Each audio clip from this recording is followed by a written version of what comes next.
The Bajoran wormhole had existed for millennia, a stable passage between the Alpha and Gamma quadrants, created by beings the Bajorans called the Prophets.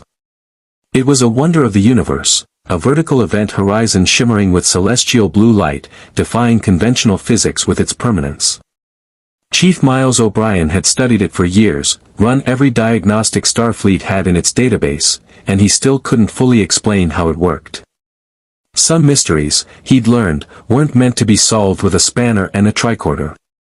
But on stardate 51523.4, the wormhole did something it had never done before.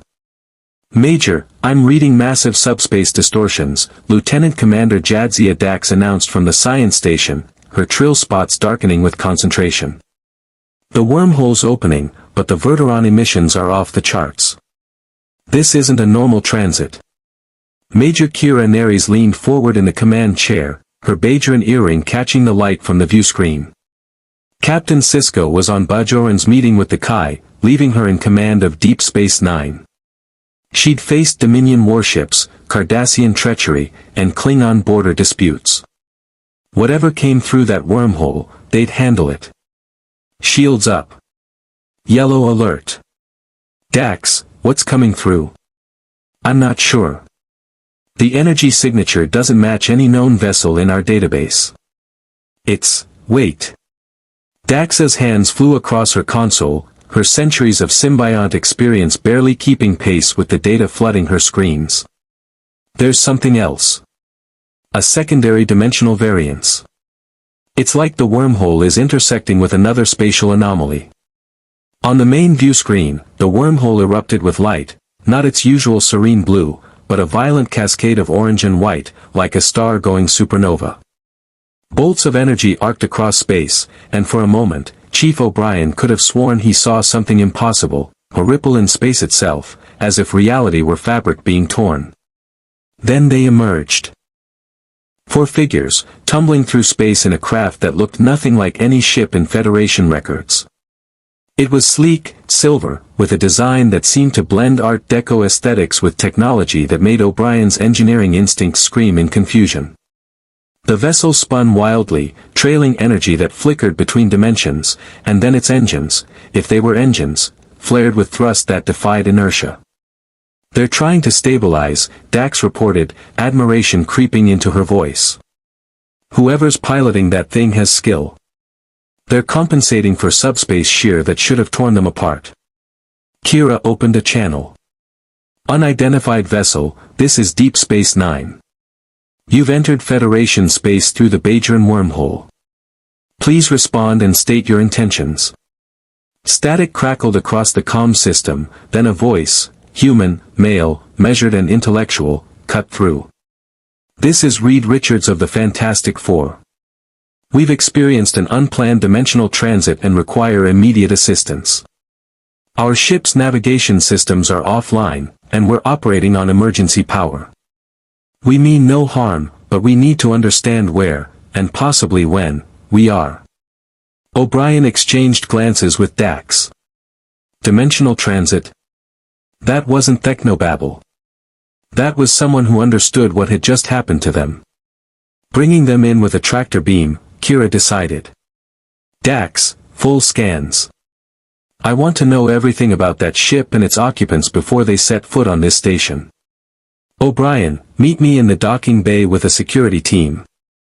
"Aye, Major," O'Brien replied, already moving toward the turbolift. But as he left Ops, he couldn't shake the feeling that whatever had just come through the wormhole wasn't just another spatial anomaly. The Prophets didn't make mistakes. If they'd allowed this to happen, there was a reason. And in his experience, the Prophets' reasons were rarely simple. The docking bay was a controlled chaos of magnetic clamps and atmospheric stabilization as the silver craft settled onto the deck. It was smaller than a runabout but radiated an energy signature that made the station's sensors fluctuate. Odo, DS9's changeling chief of security, stood beside O'Brien with his arms crossed, his liquid features set in his usual expression of professional suspicion. "I don't like this," Odo muttered. "Unknown vessel, unknown technology, and they come through the wormhole during a war. The timing is too convenient." The timing's never convenient around here, O'Brien countered, his phaser rifle held ready but not aimed. Behind them, a security team of 6 officers maintained position, their expressions tense. Major Kira descended the stairs from the upper observation deck, her own phaser conspicuously holstered but within reach. The craft's hatch hissed open, and what emerged made O'Brien question whether his universal translator was malfunctioning. The first figure was a woman, tall, blonde, wearing a blue and white uniform with the number 4 emblazoned on her chest. She moved with the confidence of someone used to danger, her eyes scanning the docking bay with tactical precision. But it was the shimmer around her hands that made O'Brien's breath catch. A faint distortion in the air, like a force field generator operating at minimum power. Behind her came a man who looked like he'd been carved from orange rock. Nearly 7 feet tall, his entire body covered in thick, craggy hide that resembled sandstone. He wore what looked like a modified version of the woman's uniform, but his sheer mass and the heavy thud of his footsteps made the deck plates vibrate. The third figure was younger, maybe early 20s, with blonde hair and an easy grin that seemed wildly inappropriate for someone who'd just been pulled through a dimensional rift. His uniform was identical to the others, but O'Brien noticed the faint heat distortion around his hands, the telltale sign of extreme thermal energy barely contained. And finally, the man who'd spoken over comms. Tall, dark-haired, with graying temples and eyes that seemed to catalog everything in the docking bay simultaneously. Reed Richards. He carried himself like a scientist, but there was something else there, a weariness that O'Brien recognized from too many years of war. "Thank you for the assistance," Reed said, his voice carrying easily across the bay. "I'm Dr. Reed Richards. This is Susan Storm, Ben Grimm, and Johnny Storm. We're from Earth, though I suspect not the Earth you're familiar with. Our dimensional coordinates don't match any known universe in our multiverse database." Kira stepped forward, her hand still near her phaser. "I'm Major Kira Neres, First Officer of Deep Space Nine. You've entered a contested region of space during an active conflict. Before we proceed, I need to understand what you are, how you got here, and whether you pose a threat to this station or the Bajoran people." The rock-covered man, Ben Grimm, let out a low chuckle that sounded like grinding stone. "Lady, if we wanted to cause trouble, you'd know it.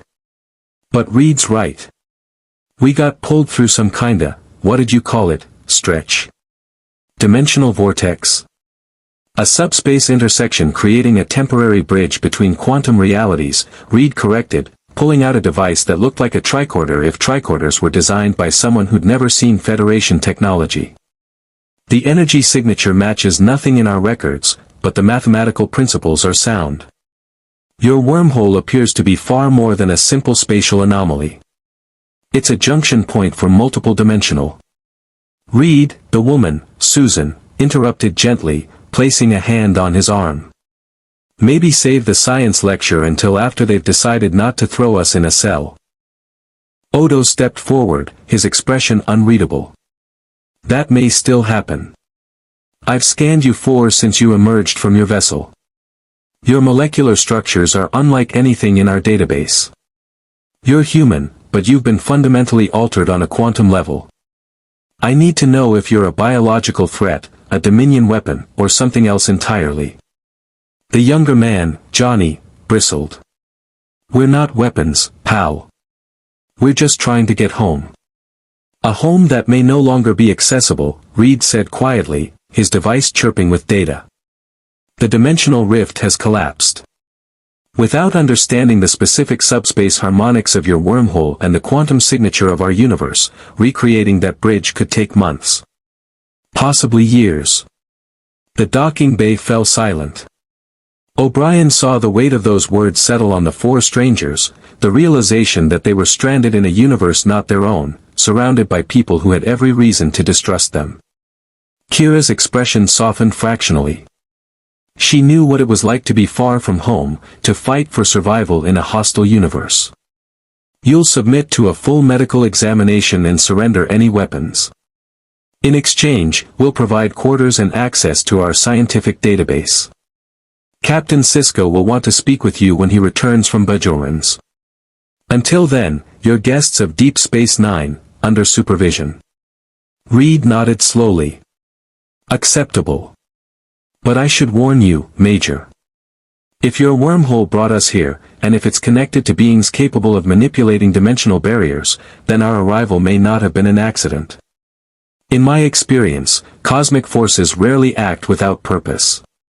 As security escorted the Fantastic Four toward the habitat ring, O'Brien caught Dax's voice over his combadge. Chief, you're going to want to see this. The residual energy from their arrival.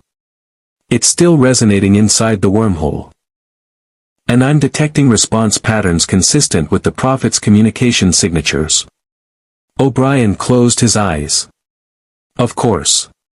The Prophets were involved. They were always involved. Whatever had just come through that wormhole, Deep Space Nine's routine had just been shattered. And in the middle of a war with the Dominion, routine was the only thing keeping them alive. If you want to see more characters enter the Star Trek universe, hit that subscribe button and drop the name of a character you'd want to see in the comments below. Live long and prosper. Captain Benjamin Sisko returned to Deep Space Nine 12 hours after the Fantastic Four's arrival, and the station had transformed into a pressure cooker of scientific curiosity, security paranoia, and religious fervor. The Bajoran VDEC Assembly had already sent 3 requests for an audience with the Dimensional Travelers, while Starfleet Command wanted hourly updates on potential Dominion connections. Sisko had learned long ago that his role as emissary to the Prophets meant nothing in his life was ever simple. Report, he said, striding into his office where Kira, Dax, and Odo waited. Kira handed him a PADD. Dr. Richards and his team have been cooperative. Dr. Bashir completed medical examinations. They're human, but their cellular structures have been radically altered by exposure to something they call cosmic rays. Richards claims it happened during an experimental space flight in their universe. The radiation fundamentally rewrote their DNA. Rewrote? Sisko's eyebrows rose. That should have killed them. It almost did, Dax interjected, her tone fascinated. But instead of cellular breakdown, their bodies adapted. Susan Storm can generate force fields and render herself invisible by bending light around her body. Johnny Storm can ignite himself into a plasma state hot enough to melt duranium. Ben Grimm's body transformed into a rock-like substance that's denser than titanium. And Reed Richards, she paused, pulling up a holographic display. His molecular structure has become elastic. He can stretch his body to impossible lengths, reshape himself at will. Sisko studied the medical scans, his mind racing through tactical implications. For individuals with abilities that could turn the tide of any engagement. Have you confirmed they're not Dominion agents? Odo's expression was as skeptical as ever. I've observed them for hours. If they're changelings, they're better than any I've encountered, including myself. Their emotional responses are genuine, their confusion about our universe is authentic, and their technology is completely foreign to Dominion design.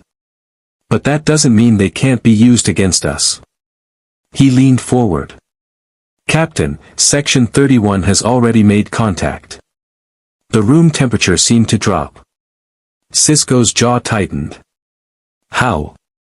A subspace message to Dr. Richards, encrypted on a frequency that shouldn't exist in our database.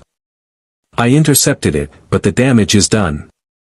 They know Section 31 exists, and they know someone in Starfleet's intelligence apparatus wants to talk to them. Sisko rubbed his temples. Section 31, the Federation's shadowy intelligence organization that operated outside regulations, morality, and oversight. If they'd taken an interest in the Fantastic Four, it meant they saw weapons to be exploited. Where are our guests now? Science Lab 4, Dax replied. Reed Richards has been working with Chief O'Brien for the past 6 hours, attempting to reconstruct the quantum signature of his home universe. The man's intellect is, she searched for words, extraordinary. He's grasped warp theory, subspace mechanics, and transporter technology faster than most Starfleet engineers learn it in 4 years at the Academy. And the others? Kira's expression softened slightly.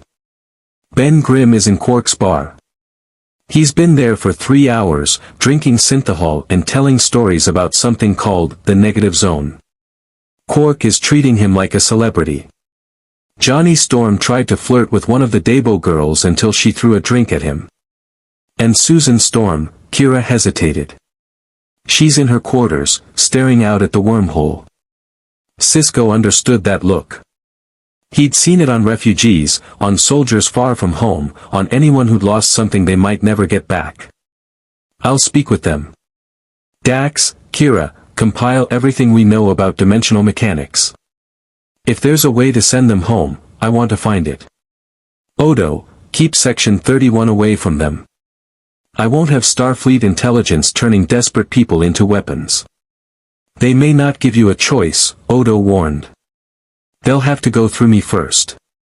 Science Lab 4 was a chaos of holographic displays, disassembled tricorders, and a level of creative disorder that made Sisko nostalgic for his own engineering days.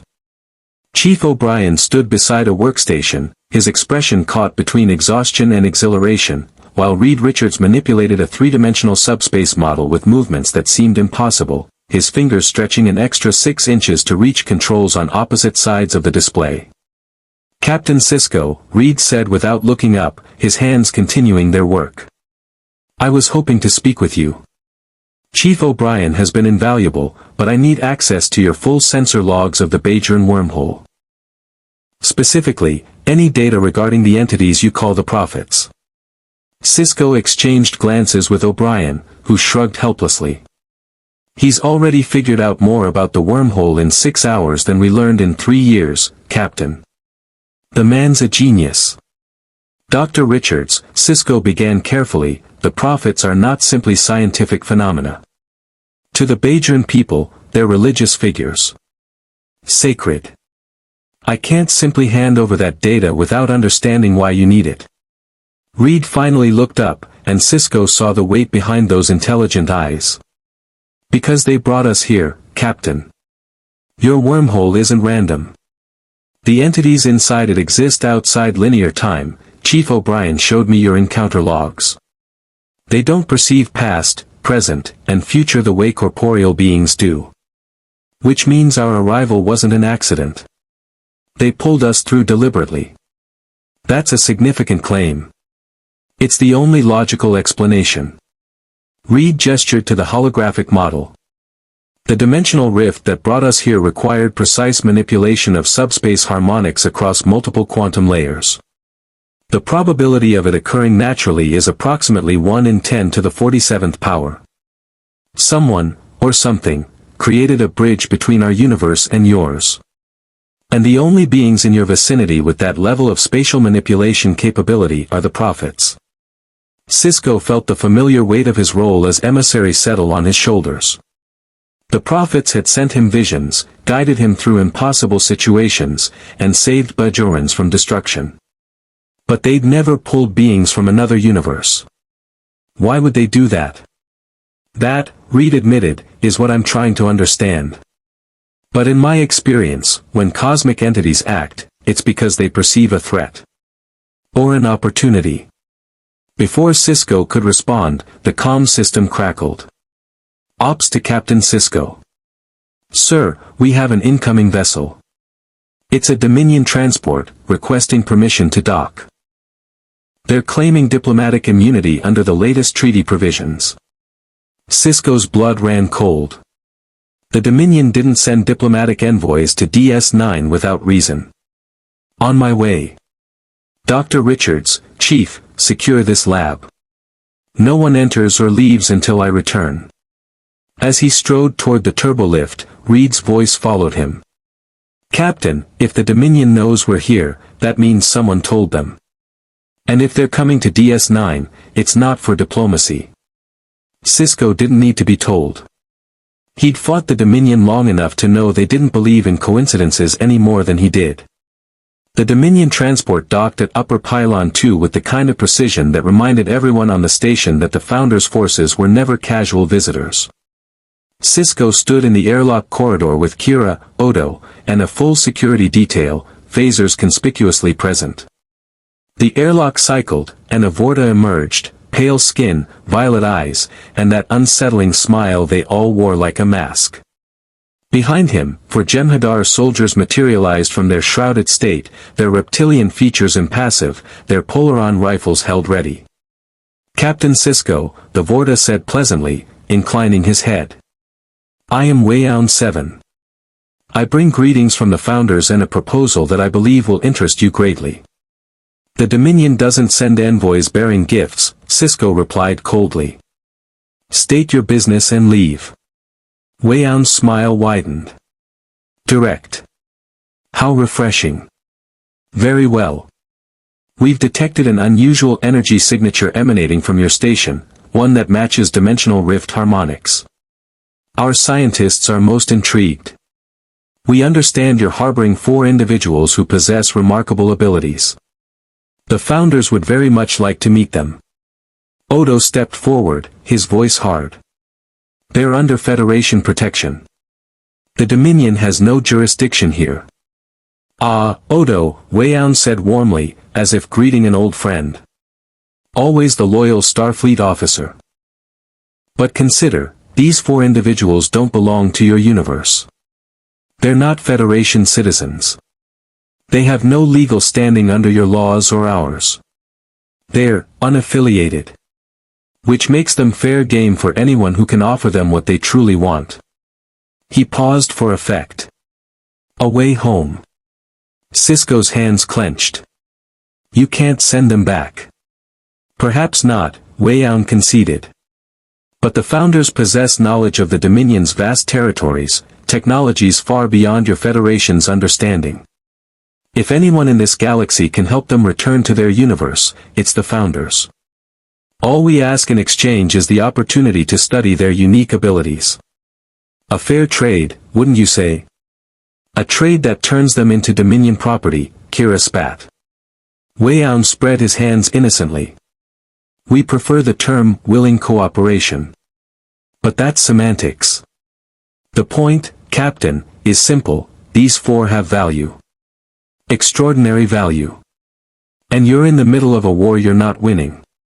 If the Dominion acquires them, willingly or otherwise, the balance of power shifts considerably. I'm here to offer you a choice: turn them over to us for study, and we guarantee safe passage back to their universe. Refuse, and," he shrugged. "Well, accidents happen during wartime." The threat hung in the air like a charged disruptor. "You have your answer," Sisko said quietly. "Now leave my station." Wayound's smile never faltered. "I'll convey your decision to the Founders. But Captain, consider this: how long can you protect 4 people who can reshape the outcome of this war? How long before someone decides the risk is worth the reward?" He gestured to his Jem'Hadar escorts. "We'll be in touch." As the Dominion envoy departed, Kira turned to Sisko. "He's right about one thing. If the Dominion wants them badly enough, they'll find a way to take them." "Then we make sure they can't," Sisko replied. But even as he said it, he knew the truth: the Fantastic Four had just become the most valuable assets in the quadrant. And in the Dominion War, assets didn't stay protected for long. The promenade was quieter than usual for evening cycle, as if the station itself sensed the tension settling over DS9 like a storm front. Ben Grimm sat at Quark's bar, his massive orange frame perched on a reinforced stool that groaned under his weight. He'd been there since the Dominion envoy left, nursing his 4th synthahol, which tasted like watered-down disappointment compared to real beer, and trying not to think about how far from home they really were. "Another round?" Quark asked, his Ferengi features calculating whether Ben's presence was good or bad for business. The crowd had thinned when the Rockman arrived, but the handful who stayed were buying twice as much, either from curiosity or liquid courage. "Yeah, why not?" Ben rumbled. "Ain't like I can get drunk on this stuff anyway." "That's the beauty of synthahol," Quark replied, pouring. "All the flavor, none of the consequences. Though between you and me, the real stuff is much more profitable. If you're interested, I have a bottle of." "Not interested, pal." Ben took a long drink, his rocky fingers dwarfing the glass. Just want something that reminds me of home, you know.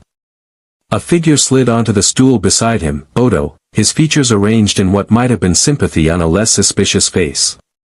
Mr. Grimm. Mind if I ask you a few questions? You're gonna ask whether I mind or not, so go ahead. Odo's expression didn't change. Fair enough. I've been observing you and your companions since you arrived. You're soldiers. All of you. You carry yourselves like people who've seen combat, who've faced impossible odds and survived. He paused. What were you fighting in your universe? Ben set down his glass, studying the changeling with eyes that had seen too many battles.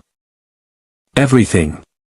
Alien invasions, mad scientists, dictators, monsters, gods who thought they owned the universe. We were the Fantastic Four, explorers, sure, but also the first line of defense when things went sideways. Which they did. A lot. And you always won. We always survived, Ben corrected. Big difference. Reed's the smartest guy on our planet, maybe any planet. Sue's the most powerful of us, hands down. Johnny's a hothead, but he comes through when it counts. And me? He looked at his rocky hands. I'm the guy who doesn't quit. Ever. Even when I should.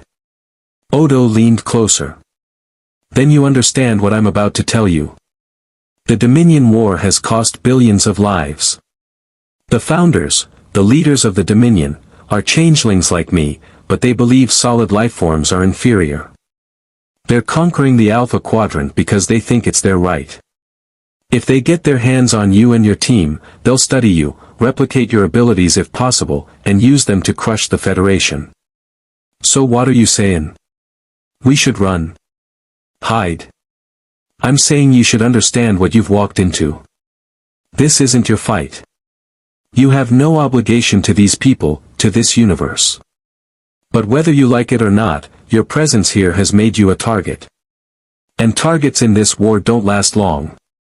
Ben was quiet for a moment, then drained his glass. You know what the problem with running is, Odo? It don't work. We tried once, back home. Figured we'd lay low, let somebody else handle the big threats. You know what happened? People died. Lots of them. Because we weren't there to stop what we could have stopped. He met Odo's eyes. I didn't ask to look like a walking pile of rocks. Didn't ask for cosmic rays to turn me into a freak. But I got these powers, and that means I got a responsibility.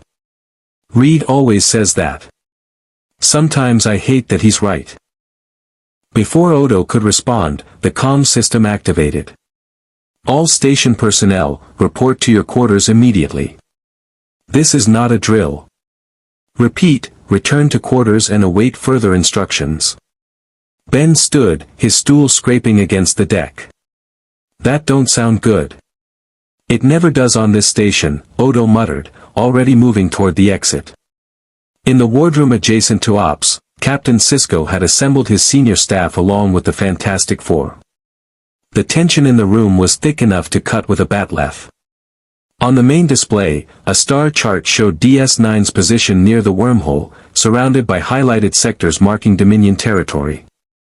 30 minutes ago, Sisko began, his voice tight, we received intelligence from Starfleet Command.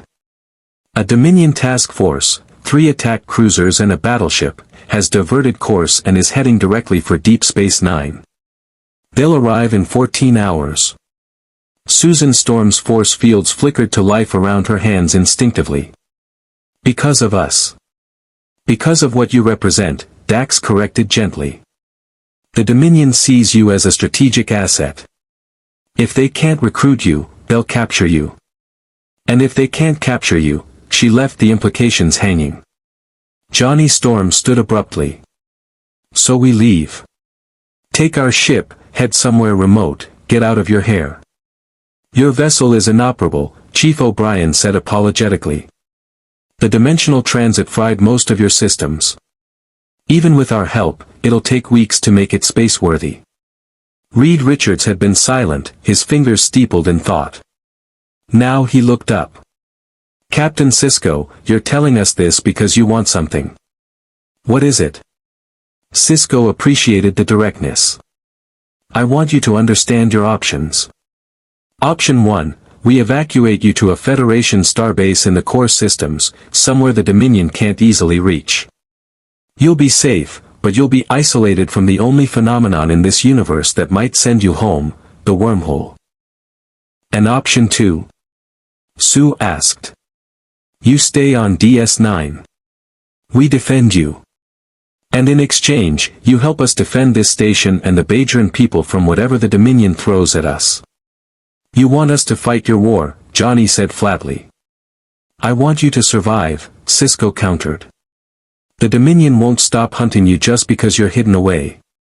They'll search every starbase, every colony, every vessel until they find you. At least here, you have the wormhole, your only potential path home. And you have people willing to fight beside you. Ben Grimm's rocky voice cut through the debate. Cap, can I ask you something? This war you're fighting, is it worth it? I mean, are the people you're protecting worth dying for? Sisko met his eyes without hesitation. The Bajorans spent 50 years under Cardassian occupation. Slavery, genocide, cultural destruction. When they finally won their freedom, they asked the Federation for help rebuilding. This station exists to protect that freedom. So yes, Mr. Grimm. They're worth it. Ben looked at his teammates, Sue, whose force fields were still shimmering with barely contained tension, Johnny, whose hands were smoking slightly as his temper flared, Reed, whose brilliant mind was already calculating probabilities and outcomes. What do you guys think? I think we don't belong here, Johnny said immediately. This isn't our universe, not our problem. But it could be, Reed said quietly.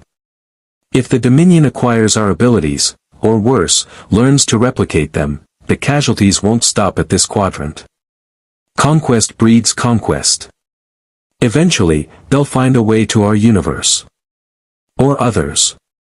The multiverse is connected in ways we don't fully understand. Sue's voice was steady despite the fear in her eyes. I think we need to hear from someone we haven't talked to yet. Before anyone could ask what she meant, the lights in the wardroom flickered. The view screen distorted, replaced by an image that made everyone except the Fantastic Four gasp. The wormhole had opened, not in space, but somehow manifested as a presence in the room itself. Lights swirled in impossible patterns, and then figures emerged from the luminescence. They were humanoid in shape but composed entirely of golden radiance, their features undefined yet somehow conveying immense age and wisdom. The prophets, Kira whispered, dropping to one knee. We are of Bajorans, the figures said in unison, their voices echoing from everywhere and nowhere. The linear ones have brought conflict. The ones from beyond seek knowledge. The travelers must choose. Reed stepped forward, his scientific mind warring with the impossibility before him. You brought us here. Through the wormhole. Why? The Sisko required balance. The darkness spreads. The travelers possess light that may preserve or consume. The choice is linear. The outcome is not. You're saying we're here to help Sisko fight the Dominion? Sue asked. We do not comprehend victory or defeat. We comprehend existence and non-existence. The traveler's presence creates possibility. Possibility creates change. Change is necessary. The light began to fade. Sisko stepped forward urgently. Wait, can you send them home? The path exists. But the path requires completion. What is begun must be finished. What is brought must be given purpose. And then they were gone, leaving only the normal lighting and a wardroom full of people trying to process what they just witnessed. Johnny broke the silence. Did those glowing space gods just tell us we can't go home until we finish some cosmic mission? That's my interpretation, Reed said, his voice hollow. They brought us here for a reason. Until we fulfill whatever purpose they have in mind, the path home remains closed. Ben stood, his massive frame casting shadows across the table. Then I guess we ain't got much choice, do we? He looked at Sisko. You got yourself 4 new recruits, Cap. At least until we figure out what those prophet guys want from us. Sue placed a hand on Reed's arm. Are we sure about this? No, Reed admitted. But when have we ever been? Sisko felt the weight of command settle deeper on his shoulders. In 14 hours, a Dominion task force would arrive, intent on capturing or killing 4 people who'd just been drafted into a war by beings that existed outside time itself. He'd faced impossible odds before. But never with allies who could reshape matter, generate force fields, fly at supersonic speeds, and burn hot enough to melt a starship's hull. Welcome to Deep Space Nine, Sisko said. Let's make sure you survive long enough to go home. Outside the wardroom windows, the Bajoran wormhole pulsed with light, a reminder that the prophets were watching, waiting, and that whatever came next would test everyone on the station in ways they couldn't yet imagine. The science lab had become Reed Richards' sanctuary and prison simultaneously. For 8 hours, he'd worked alongside Jadzia Dax and Chief O'Brien, surrounded by holographic displays showing subspace harmonics, quantum field fluctuations, and the impossible mathematics of the Bajoran wormhole. His mind, capable of processing information at speeds that left most computers struggling, raced through equations that would take Federation scientists months to solve. But none of it brought him closer to home. The wormhole is artificially stable, Reed said, stretching his arm across the room to retrieve a PADD without leaving his station. Natural wormholes collapse almost instantly due to quantum fluctuations. But this one persists because the prophets, these non-corporeal entities, are actively maintaining it. They exist in a state where past, present, and future are simultaneous. Dax nodded, her trill symbiont centuries of scientific knowledge keeping pace with Reed's genius. We've theorized that for years, but we've never been able to prove it. The prophets don't think linearly. When Captain Sisko first encountered them, they couldn't understand the concept of sequential time. To them, his birth and death exist in the same moment. Which means they perceive causality differently, Reed continued, his fingers flying across multiple interfaces simultaneously. When they pulled us through the wormhole, they didn't see it as cause and effect. They saw a convergence point, multiple timelines and dimensions intersecting at a single moment. They chose that moment deliberately. O'Brien rubbed his tired eyes. But why? What do 4 people from another universe have to do with the Dominion War? Before Reed could answer, the lab doors hissed open. Sue Storm entered, her expression troubled. Behind her, Julian Bashir, DS9's chief medical officer, carried a medical tricorder and looked distinctly uncomfortable. Reed, we need to talk, Sue said. Dr. Bashir has been running tests on our cellular structures. Reed turned, his face showing immediate concern. What did you find? Bashir set down his tricorder carefully. Your powers are degrading. Not catastrophically, but measurably. The cosmic ray energy that altered your DNA in your universe is being slowly metabolized by this universe's quantum structure. It's like your cells are trying to return to baseline human, but the process is incredibly slow, years, possibly decades. However, he hesitated. However what? Sue's force fields flickered anxiously around her hands. However, your bodies are also adapting. Specifically, you're beginning to absorb and process energy from subspace itself. It's as if you're learning to draw power from this universe's fundamental fabric. Given time, you might become even more powerful here than you were in your home universe. But the transition period is dangerous. Your abilities will be unpredictable. Reed processed this instantly. How long until we fully adapt? Impossible to say precisely. Weeks? Months? You're literally rewriting your quantum signatures to match this reality. It's unlike anything I've ever documented. Dax looked at Reed with newfound respect. You're not just visiting our universe. You're becoming part of it. The implications settled over Reed like a weight. If they didn't find a way home soon, they might become permanently trapped, transformed into beings that belong to this universe rather than their own. Ben, Johnny, Sue, they'd lose everything they were, everyone they knew.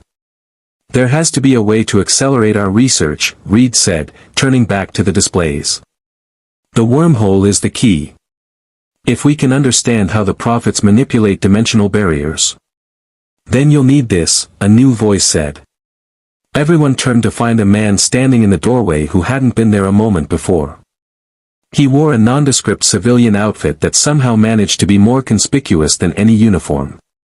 His eyes were cold, calculating, and entirely too knowing. Odo materialized from a service conduit, immediately positioning himself between the stranger and the others. Intruder alert. Security 2. That won't be necessary, Constable, the man interrupted smoothly. He pulled out an isolinear chip. I'm here on behalf of an organization that takes a keen interest in threats to Federation security. And opportunities. He looked directly at Reed.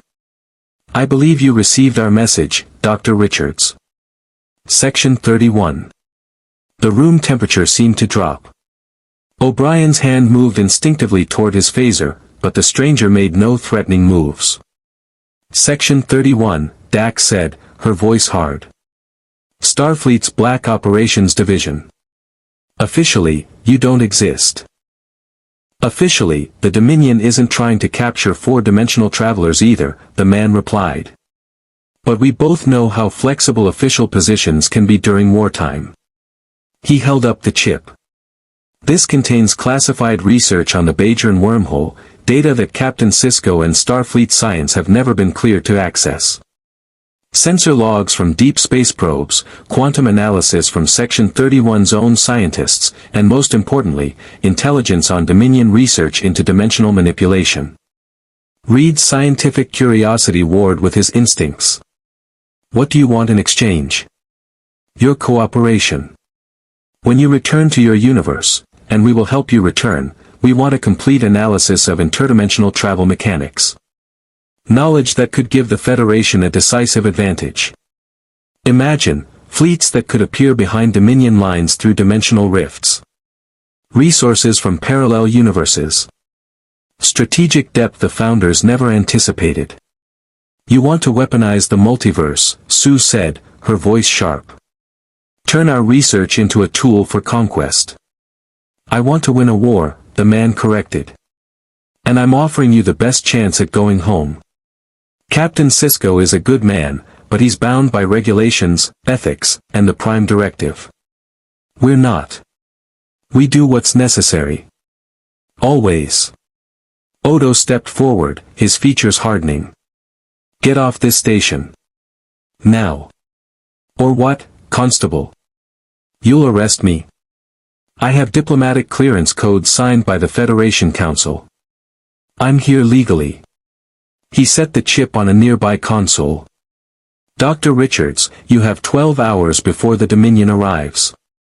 Sisko will try to defend you, and good people will die in the process. Or you could take this data, solve your dimensional equation, and be gone before the shooting starts. Your choice. But choose quickly. The Section 31 operative turned to leave, then paused at the doorway. One more thing. The prophets told you that your presence creates possibility. They're not wrong. But possibility works both ways. You could save billions of lives. Or you could be the catalyst that destroys the Federation. From where we sit, the risk is acceptable only if we control the outcome. Think about that. He vanished into the corridor, leaving behind the chip and a room full of people wrestling with moral calculus that had no easy answers. O'Brien immediately moved to secure the chip. We should destroy this. Section 31 can't be trusted. But the data might be legitimate, Dax countered. If it helps them get home. At what cost? Sue interrupted. We've dealt with organizations like this before. They promise help, then use you until you're spent. We can't trust them. Reed stared at the chip, his brilliant mind already running probability matrices. The question isn't whether we trust them. It's whether we can afford not to use every resource available. If that chip contains even a fraction of useful data about the wormhole's dimensional properties, then Section 31 gets exactly what they want, Bashir said quietly. They get interdimensional warfare capabilities. How many parallel universes do you condemn to invasion if you give them that knowledge? The lab fell silent. Outside, DS-9 continued its rotation, oblivious to the ethical firestorm raging in Science Lab 4. Sue moved to Reed's side, her hand finding his. What do we do? Reed looked at his wife, the woman who'd stood beside him through impossible decisions for years. We do what we always do. We find a third option. He turned to Dax. Commander, how much do you know about the Orb of Time? Dax blinked in surprise. The Bajoran Orb. It's one of 9 orbs sent by the prophets. It allows limited temporal viewing, seeing into past or future events. But it's kept in the Bajoran monastery on the station, heavily guarded. Why? Because the prophets exist outside linear time, Reed explained, his mind racing. If we could interface with an orb, establish communication with the prophets directly, we might be able to understand why they brought us here. What they expect us to do. And more importantly, what conditions need to be met before they'll open the path home. The orbs aren't technology, O'Brien objected. They're religious artifacts. Sacred to the Bajoran people. They're also quantum devices that bridge dimensional barriers, Reed countered. Religion and science aren't mutually exclusive, Chief. Sometimes they're just different languages describing the same phenomenon. Bashir looked between them. Even if the Kai agreed to let you access the orb, which is far from certain, do you have any idea what kind of mental strain that might cause? The orbs show you visions, truths about yourself. People have gone mad from extended exposure. Then we'll have to be quick, Reed said simply. He looked at Sue. I need you with me. Your force fields might be able to stabilize the quantum fluctuations during the interface. The rest of you, he gestured to the Section 31 chip. Analyze that data. If it's genuine, use it. If it's a trap, destroy it. But whatever you do, don't let Section 31 dictate our choices. Odo's expression was skeptical. You're planning to commune with the prophets hours before a Dominion fleet arrives. That's either brilliant or suicidal.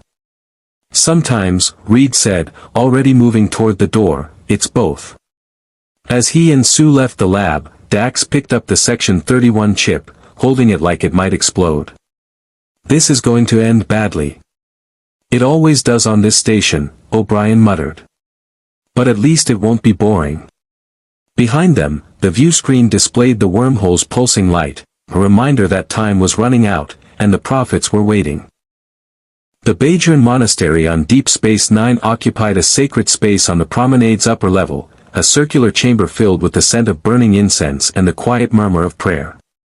Reed and Sue Storm stood at the entrance, waiting as Videk Porta conferred with Major Kira in hushed, urgent tones. The weight of religious protocol pressed against Reed's scientific impatience, but he forced himself to remain still. The Kai has granted permission, Kira finally announced, though her expression suggested she wasn't entirely comfortable with the decision. But I'm coming with you. The Orb of Time is not a laboratory instrument, Dr. Richards. It's a gift from the prophets, and it must be treated with reverence. Understood, Reed said, though he suspected his definition of reverence differed significantly from hers. Videk Porta led them through an ornate archway into the inner sanctum. At the chamber's center stood a pedestal holding an elaborate reliquary, gold filigree work surrounding a container that pulsed with soft, rhythmic light. The orb itself was invisible within, but Reed could feel its presence like pressure against his eardrums. The orb will show you what the prophets wish you to see, Porta said solemnly. You cannot control the visions. You cannot demand answers. You can only open yourself to their wisdom and accept what comes. Sue's hand tightened around Reed's. We've faced cosmic entities before. How different can this be? Very, Kira warned. When the orb opens, you'll experience time non-linearly. Past, present, future, they'll blur together. Most people see moments from their own lives, key decisions, turning points. But sometimes, she hesitated. Sometimes the prophets show you possibilities. Futures that might be, if you make certain choices. Reed approached the reliquary, his scientific instruments already scanning. The energy readings were extraordinary, quantum fluctuations that defied standard physics, temporal distortions that suggested the orb existed partially outside normal spacetime. How do we activate it? You don't, Porta said. The orb activates when the prophets choose. All you must do is be open to. The reliquary doors swung open. Light erupted from the orb, brilliant, golden, overwhelming. It didn't just illuminate the chamber, it seemed to replace reality itself. Reed felt his consciousness expand, contract, then fragment across multiple temporal streams simultaneously. He was standing in his laboratory on Earth, younger, before the cosmic rays. Sue stood beside him, along with Ben and Johnny, as they prepared for the experimental space flight that would change everything. Are you sure about this? Sue asked, her voice echoing strangely. The shielding might not be enough. I've run the calculations 1,000 times, his younger self replied. We'll be fine. But they weren't fine. Reed watched himself make the decision that doomed them all, or saved them, depending on perspective. The cosmic rays hit. Bodies transformed. Ben screaming as his flesh turned to stone. Johnny burning. Sue flickering in and out of visibility. And Reed, stretching impossibly, his body no longer entirely his own. The vision shifted. Now he stood on DS9, but it was burning. Dominion soldiers stormed through corridors as Starfleet officers fell. He saw Sue generating force fields around wounded civilians, protecting them as phaser fire tore through the station. Johnny flew through the promenade, a living comet, incinerating Jem'Hadar warriors. Ben stood at a corridor junction, holding back an entire platoon with nothing but his massive rocky fists and stubborn refusal to yield. And Reed himself, working desperately at a console as the station shook apart, trying to solve an equation that would open the dimensional rift and send them home. But the numbers wouldn't align. The path stayed closed. You chose wrong, a voice said, layered, echoing, the prophet speaking through the vision. The linear ones required balance. You provided disruption. What should I have done? Reed asked the light. The scene changed again. He saw himself accepting Section 31's offer, taking the chip, solving the dimensional equation within hours. The Fantastic Four departed through a rift just as the Dominion fleet arrived. DS9 survived. The war continued.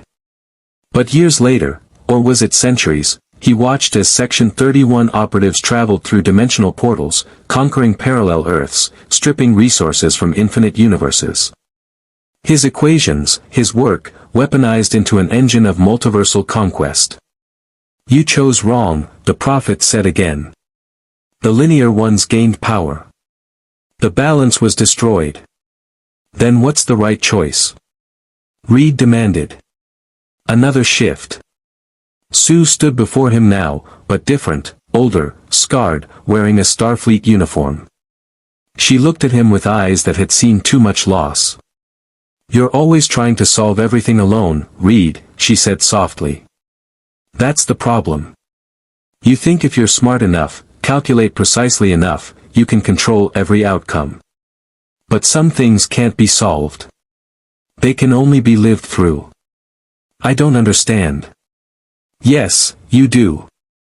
Sue's form began to dissolve into light. You've always understood. You just don't want to accept it. The visions accelerated, a kaleidoscope of possibilities. He saw Ben dying to protect Bajoran refugees. Saw Johnny sacrificing himself to destroy a Dominion battleship. Saw Sue using her force fields to contain a subspace implosion that would have destroyed the station. Saw himself standing before the wormhole as the prophets passed judgment on whether humanity deserved their help. The path stayed closed. You chose wrong, a voice said, layered, echoing, the prophets speaking through the vision. The linear ones required balance. You provided disruption. What should I have done? Reed asked the light. The scene changed again. He saw himself accepting Section 31's offer, taking the chip, solving the dimensional equation within hours. The Fantastic Four departed through a rift just as the Dominion fleet arrived. DS9 survived. The war continued. But years later, or was it centuries, he watched as Section 31 operatives traveled through dimensional portals, conquering parallel Earths, stripping resources from infinite universes. His equations, his work, weaponized into an engine of multiversal conquest. You chose wrong, the prophet said again. The linear ones gained power. The balance was destroyed. Then what's the right choice? Reed demanded. Another shift. Sue stood before him now, but different, older, scarred, wearing a Starfleet uniform. She looked at him with eyes that had seen too much loss. You're always trying to solve everything alone, Reed, she said softly. That's the problem. You think if you're smart enough, calculate precisely enough, you can control every outcome. But some things can't be solved. They can only be lived through. I don't understand. Yes, you do. Sue's form began to dissolve into light. You've always understood. You just don't want to accept it. The visions accelerated, a kaleidoscope of possibilities. He saw Ben dying to protect Bajoran refugees. Saw Johnny sacrificing himself to destroy a Dominion battleship. Saw Sue using her force fields to contain a subspace implosion that would have destroyed the station. Saw himself standing before the wormhole as the prophets passed judgment on whether humanity deserved their help. And through it all, one constant, choice. Every decision created branching timelines. Every action rippled across dimensions. The prophets didn't experience cause and effect, they experienced all possibilities simultaneously. To them, Reed had already made every choice, succeeded and failed in infinite permutations. Why did you bring us here? Reed shouted into the light. What do you want from us? The visions coalesced into a single image, the Bajoran wormhole, but transformed. Not just a passage between quadrants, but a nexus point, a junction where multiple dimensions, timelines, and realities intersected. And standing at that nexus, holding reality together or tearing it apart, were four figures transformed by cosmic rays into beings that existed partially outside normal physics. You are the bridge, the prophets said. Between what is and what could be. The Dominion seeks certainty. The Federation seeks peace. But both paths lead to stagnation. The universe requires possibility. You represent possibility made manifest. And if we leave? If we go home? The bridge collapses. The possibilities narrow. What might have been becomes what never was. You're saying we can't go home, Reed said, understanding crystallizing. Not yet. Not until we fulfill whatever purpose you see for us in this timeline. The path exists. But the walker must complete the journey. The light began to fade. Reed felt himself pulled back toward linear existence, toward the singular moment he called the present. Wait, how do we know when we're done? When we've completed the journey? The prophet's final words echoed across dimensions, when you stop seeking the answer and become it. Reed gasped, stumbling backward into Sue's arms. They were back in the monastery, the orb's doors closing gently. His face was wet, tears he didn't remember shedding. Sue held him tightly, her own face streaked with the aftermath of visions he couldn't see. What did you see? Kira asked quietly. Futures, Sue whispered. Dozens of them. Hundreds. We saved the station in some. Destroyed it in others. Went home in a few. Stayed forever in most. She looked at Reed. They showed me that every choice we make here echoes across multiple realities. We're not just affecting this universe. We're affecting all of them. Reed straightened, his scientific mind trying to process experiences that defied rational analysis. They brought us here because we're quantum anomalies, beings whose very existence creates branching possibilities. The Dominion represents order, certainty, control. The founders want to impose their vision on the galaxy. But the prophets exist outside linear time. They see infinite possibilities. They need us to preserve that multiplicity. So we're weapons, Kira said bitterly. Just like Section 31 wants. No, Reed corrected. We're catalysts. There's a difference. A weapon destroys one future to create another. A catalyst enables multiple futures to exist simultaneously. He looked at Sue. The prophets won't send us home until we've destabilized the Dominion's certainty enough to restore possibility to this quadrant. How do we do that? Before Reed could answer, the monastery's comm system activated. Captain Sisko's voice carried urgency that sent chills down Reed's spine. All senior staff and our guests, report to Ops immediately. The Dominion fleet has arrived early. We have less than an hour before they're in weapons range. Videk poured about his head.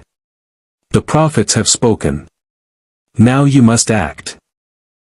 As they rushed from the monastery, Reed's mind was already racing through tactical scenarios, equations, and the impossible mathematics of defending a space station against overwhelming force. But underlying everything was the prophet's final message, burning in his consciousness like a brand. When you stop seeking the answer and become it. He had no idea what that meant. But he suspected he was about to find out. Ops was controlled chaos. Every station manned, every screen displaying tactical data, and at the center of it all, Captain Benjamin Sisko stood like the eye of a storm.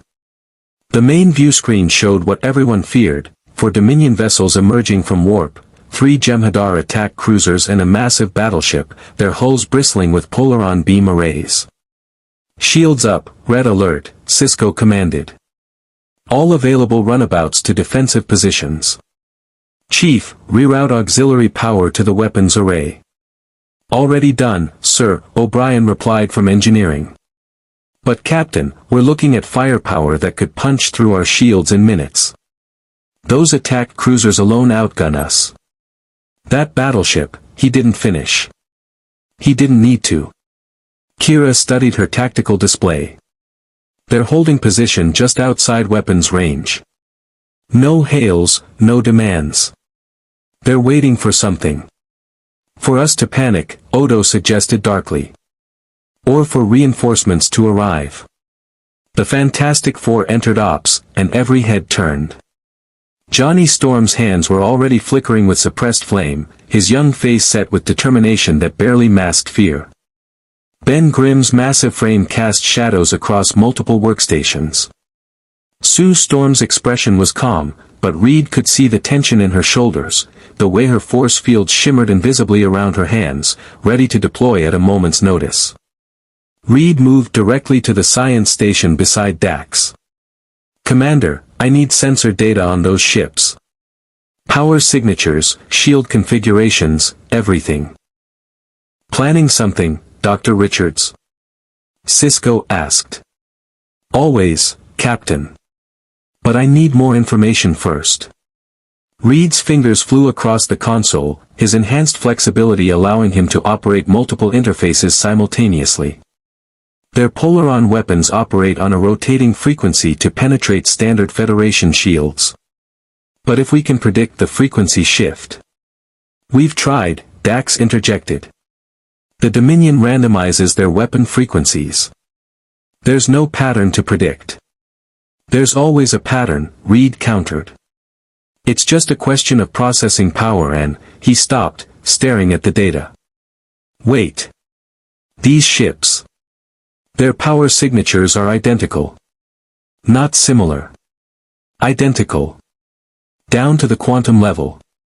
Dax leaned closer, her trill spots darkening with concentration.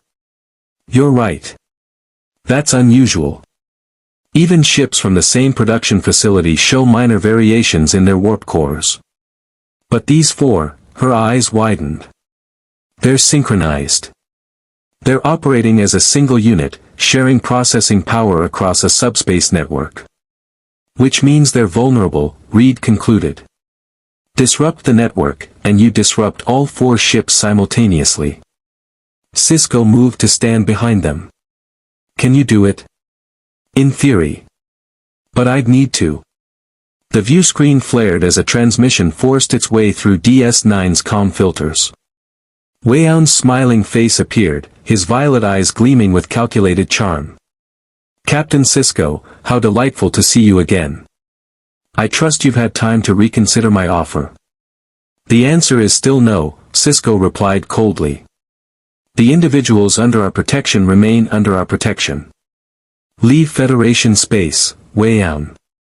Ah, but that's the beautiful thing about wartime diplomacy, Captain. Borders become so fluid. Weyoun's expression didn't change, but his voice hardened. I'm authorized to make one final offer.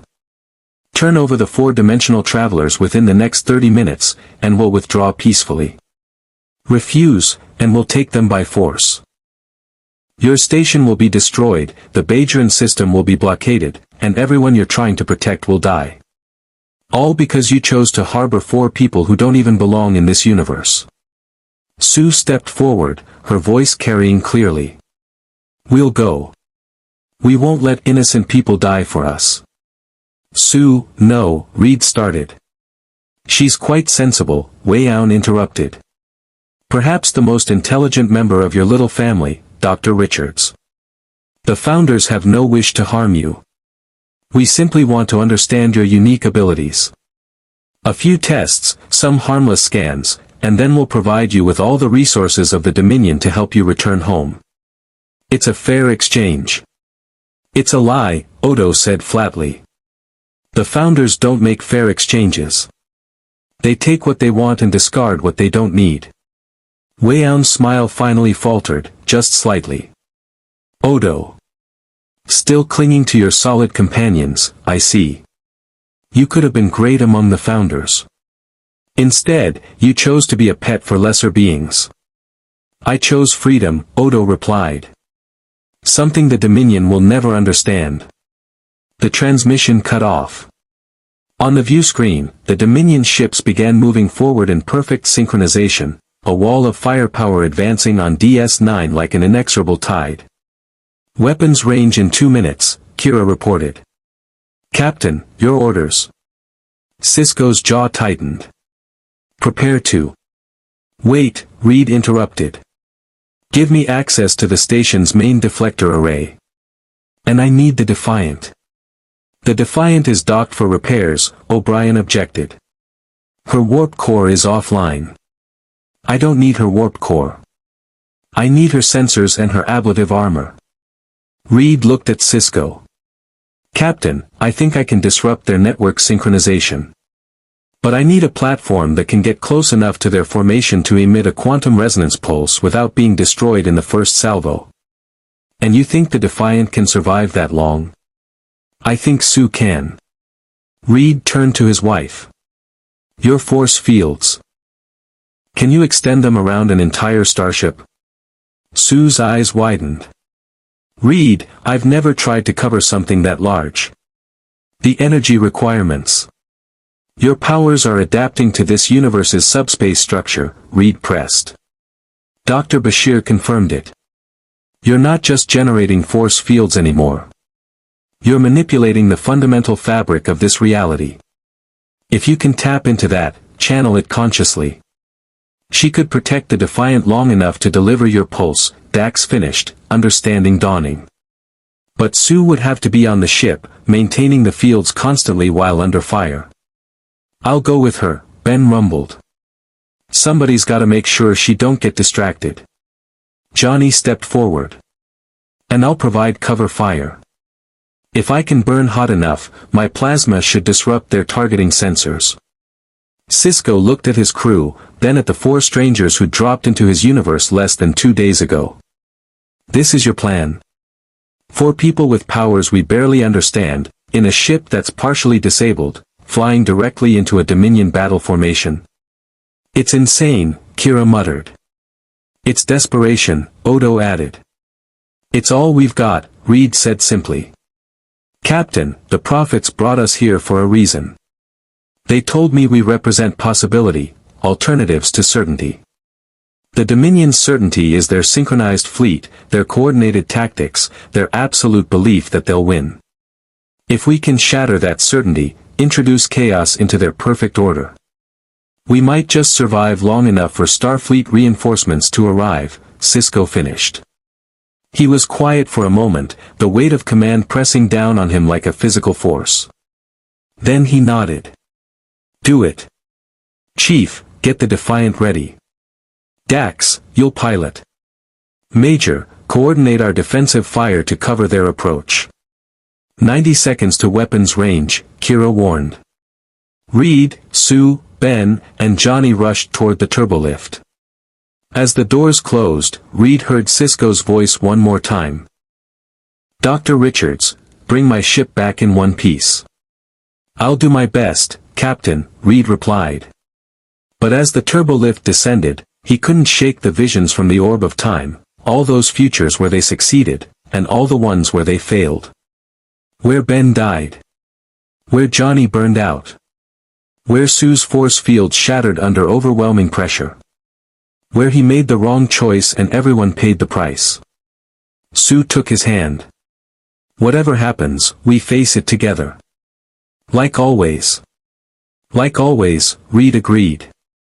The turbolift doors opened onto the docking bay, where the USS Defiant waited, a warship designed to fight the Borg, now about to be tested against an enemy that had brought empires to their knees. Chief O'Brien was already there, looking harried but determined. I've routed emergency power to life support and sensors. Everything else is offline. You'll have thrusters for maneuvering, but that's it. No phasers, no torpedoes, no warp drive. You'll be flying a very expensive target. Then we'd better make it count, Dax said, emerging from the Defiant's airlock. Everyone aboard. We launch in 60 seconds. They rushed up the gangway. The Defiant's bridge was cramped, utilitarian, designed for war. Dax took the helm, her hands already flying across the controls. Reed positioned himself at the science station, fingers stretching to reach multiple panels simultaneously. Sue stood at the center of the bridge, her eyes closed, already reaching out with her powers to feel the ship's contours, its mass, its quantum signature. Ben and Johnny flanked her, ready to support or defend as needed. 30 seconds, Dax announced. Reed, I hope your quantum resonance pulse works, because we're only getting one shot at this. It'll work, Reed said with more confidence than he felt. The math is sound. Since when does math stop bullets? Ben muttered. Polaron beams, Johnny corrected. Get it right if we're gonna die. Nobody's dying, Sue said firmly, her force fields beginning to glow around her hands. Not today. On the view screen, the Dominion ships loomed larger, their weapons charging with lethal intent. DS-9's shields flickered as they powered up, preparing for the onslaught. Launching in 3, 2, 1. The Defiant's docking clamps released. Thrusters fired. And 4 people from another universe flew directly into the jaws of war, armed with nothing but powers that defied physics and the desperate hope that possibility could triumph over certainty. Behind them, Captain Sisko watched from ops as the Defiant accelerated toward the Dominion fleet. Prophets guide them, he whispered. And in the wormhole, beings outside time watched the threads of possibility shift and dance, waiting to see which future would emerge from the chaos of choice. The Defiant surged forward on thrusters alone, a wounded predator limping toward enemies that could tear it apart with a single volley. Inside the cramped bridge, Sue Storm stood with her arms extended, her entire body trembling as she channeled power she'd never attempted before. Force fields extending, she gasped. I can feel the ship's hull, every panel, every weld. It's like I'm wrapping myself around a giant metal body. A shimmering blue-white barrier materialized around the Defiant, conforming to its angular hull like a second skin. Dax's sensors immediately registered the change. Incredible. Your fields are perfectly aligned with the ship's structural integrity field. It's like you're reading the quantum signature and matching it instinctively. She's always been good at the impossible, Reed murmured, his attention split between Sue and the rapidly approaching Dominion vessels. Distance to their formation. 50,000 kilometers and closing, Dax replied. They're targeting us. Polaron beam lock detected. Here we go, Ben rumbled, bracing his rocky bulk against a support strut. The first volley hit like a hammer. Four concentrated polaron beams struck Sue's force field simultaneously, brilliant green energy splashing across the barrier. The Defiant shuddered but held. Sue screamed, not in pain, but in effort, as she channeled the kinetic energy away from the ship's hull, dispersing it across the field's entire surface. Shields holding at 100%, Dax reported, amazement in her voice. Sue, whatever you're doing, keep doing it. Trying, Sue gritted through clenched teeth. Sweat beaded on her forehead. But they're hitting hard. I can feel every impact like it's striking my own body. Johnny, you're up, Reed said. We need to blind their targeting sensors. Johnny Storm grinned despite the circumstances. Finally. Ben, hold on to something. This is gonna get bright. He moved to the Defiant's airlock, his body already beginning to glow. Flame on. The transformation was instantaneous and spectacular. Johnny's entire body ignited, plasma temperatures reaching levels that would melt most starship hulls. But Sue's force fields protected the Defiant's interior, containing the heat even as Johnny launched himself through the airlock into open space. From DS9's viewscreen, Captain Sisko watched as a human comet streaked away from the Defiant, arcing toward the Dominion formation with impossible speed and maneuverability. What is he doing? Creating a distraction, Dax's voice crackled over comms. And it's working. 2 of the attack cruisers are retargeting him. Johnny flew between the Dominion ships like a fighter pilot born in fire, leaving trails of superheated plasma that played havoc with their sensors. Polaron beams lanced after him, but he was too fast, too agile, dodging with instincts honed from years of aerial combat. Come on, you ugly space bugs. Johnny taunted over an open channel. Is that the best you got? I've fought Doombots tougher than you. A Jem'Hadar attack cruiser broke formation, pursuing him with single-minded intensity. Johnny led it away from the main group, then doubled back, unleashing a Nova-level heat blast directly into the ship's forward sensor array. The cruiser's targeting systems went haywire, firing blindly into empty space. 1 down, 3 to go, Johnny reported. But guys, they're adapting. Rotating shield frequencies to compensate for my heat signature. They're learning, Reed observed grimly. We need to move faster. Dax, get us into the center of their formation. I need to be surrounded by all 4 ships to generate the quantum resonance pulse. That's suicide, Ben protested. That's the mission, Reed corrected. Sue, can you hold the fields if we take concentrated fire from multiple angles? Sue's face was pale, her force fields flickering slightly as exhaustion began to set in. I don't know. Reed, the energy drain is exponential. Every second I maintain this, my power reserves deplete faster. How long can you last? Maybe 5 minutes at maximum output. Less if they intensify their attack. Reed's mind raced through calculations. 5 minutes to penetrate their formation, position the Defiant precisely, generate and emit the quantum pulse, and escape before the ships adapted or Sue's shields collapsed. The margin for error was essentially zero. Then we make it work in 4, Reed decided. Dax, maximum thruster burn. Get us in there. The Defiant accelerated, diving into the gap between two attack cruisers. The Dominion ships immediately converged, their synchronized movements precise and deadly. Polaron beams crisscrossed space, creating a web of lethal energy.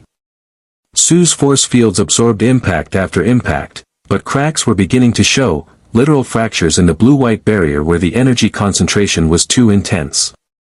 Reed, I'm losing coherence on the port side. Hold on. 15 more seconds.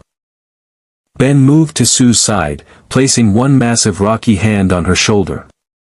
You got this, Susie. You're the strongest person I know. Always have been. Sue drew strength from his presence, from the decades of friendship and loyalty that had carried them through impossible situations. Her force field stabilized, the crack sealing as she dug deeper into reserve she didn't know she had. The Defiant reached the center point, equidistant from all 4 Dominion vessels, surrounded by enough firepower to vaporize a planet. Now, Reed! Dax shouted. Reed's fingers flew across the science console, activating the modified deflector array. Emitting quantum resonance pulse in 3, 2, 1.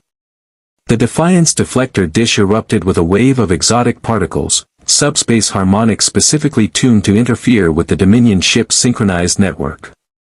The pulse expanded outward in a perfect sphere, washing over all 4 vessels simultaneously.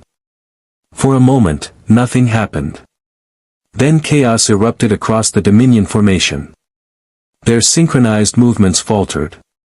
Polaron beams fired at wrong angles, striking empty space or, in one case, another Dominion ship. The battleship's shields flickered as its power distribution systems went haywire, trying to compensate for network disruption it couldn't understand. It's working! Dax exclaimed. Their quantum network is destabilizing. They're operating independently now, without coordinated targeting. From DS9, Sisko saw the opening and seized it. All weapons, concentrated fire on the battleship. Runabouts, attack pattern Sisko 7 Gamma. DS9's phaser arrays lit up space, hammering the battleship's weakened shields. The station's complement of runabouts, small but nimble, swarmed the attack cruisers, their micro-torpedoes finding gaps in defenses that were no longer being mutually reinforced. But the Dominion wasn't finished. On the lead attack cruiser's bridge, a Jem'Hadar first stared at his malfunctioning console with something approaching rage. Restore network synchronization. All ships, focus fire on the Defiant. Destroy it before they can escape. All 4 Dominion vessels turned their attention to the small starship trapped in their midst. Reed? Ben said, his gravelly voice carrying genuine concern. I think we made M mad. Sue, full defensive power. Reed commanded. Dax, get us out of here. But they were too deep in the formation. Polaron beams converged from 4 directions simultaneously, a killing blow designed to overwhelm any defense. Sue screamed, channeling everything she had into her force fields. The barrier blazed so bright it was visible from DS9, a sphere of pure protective energy holding back destruction itself. But it wasn't enough. The fields began to collapse, fracturing under impossible pressure. Sue's nose started bleeding.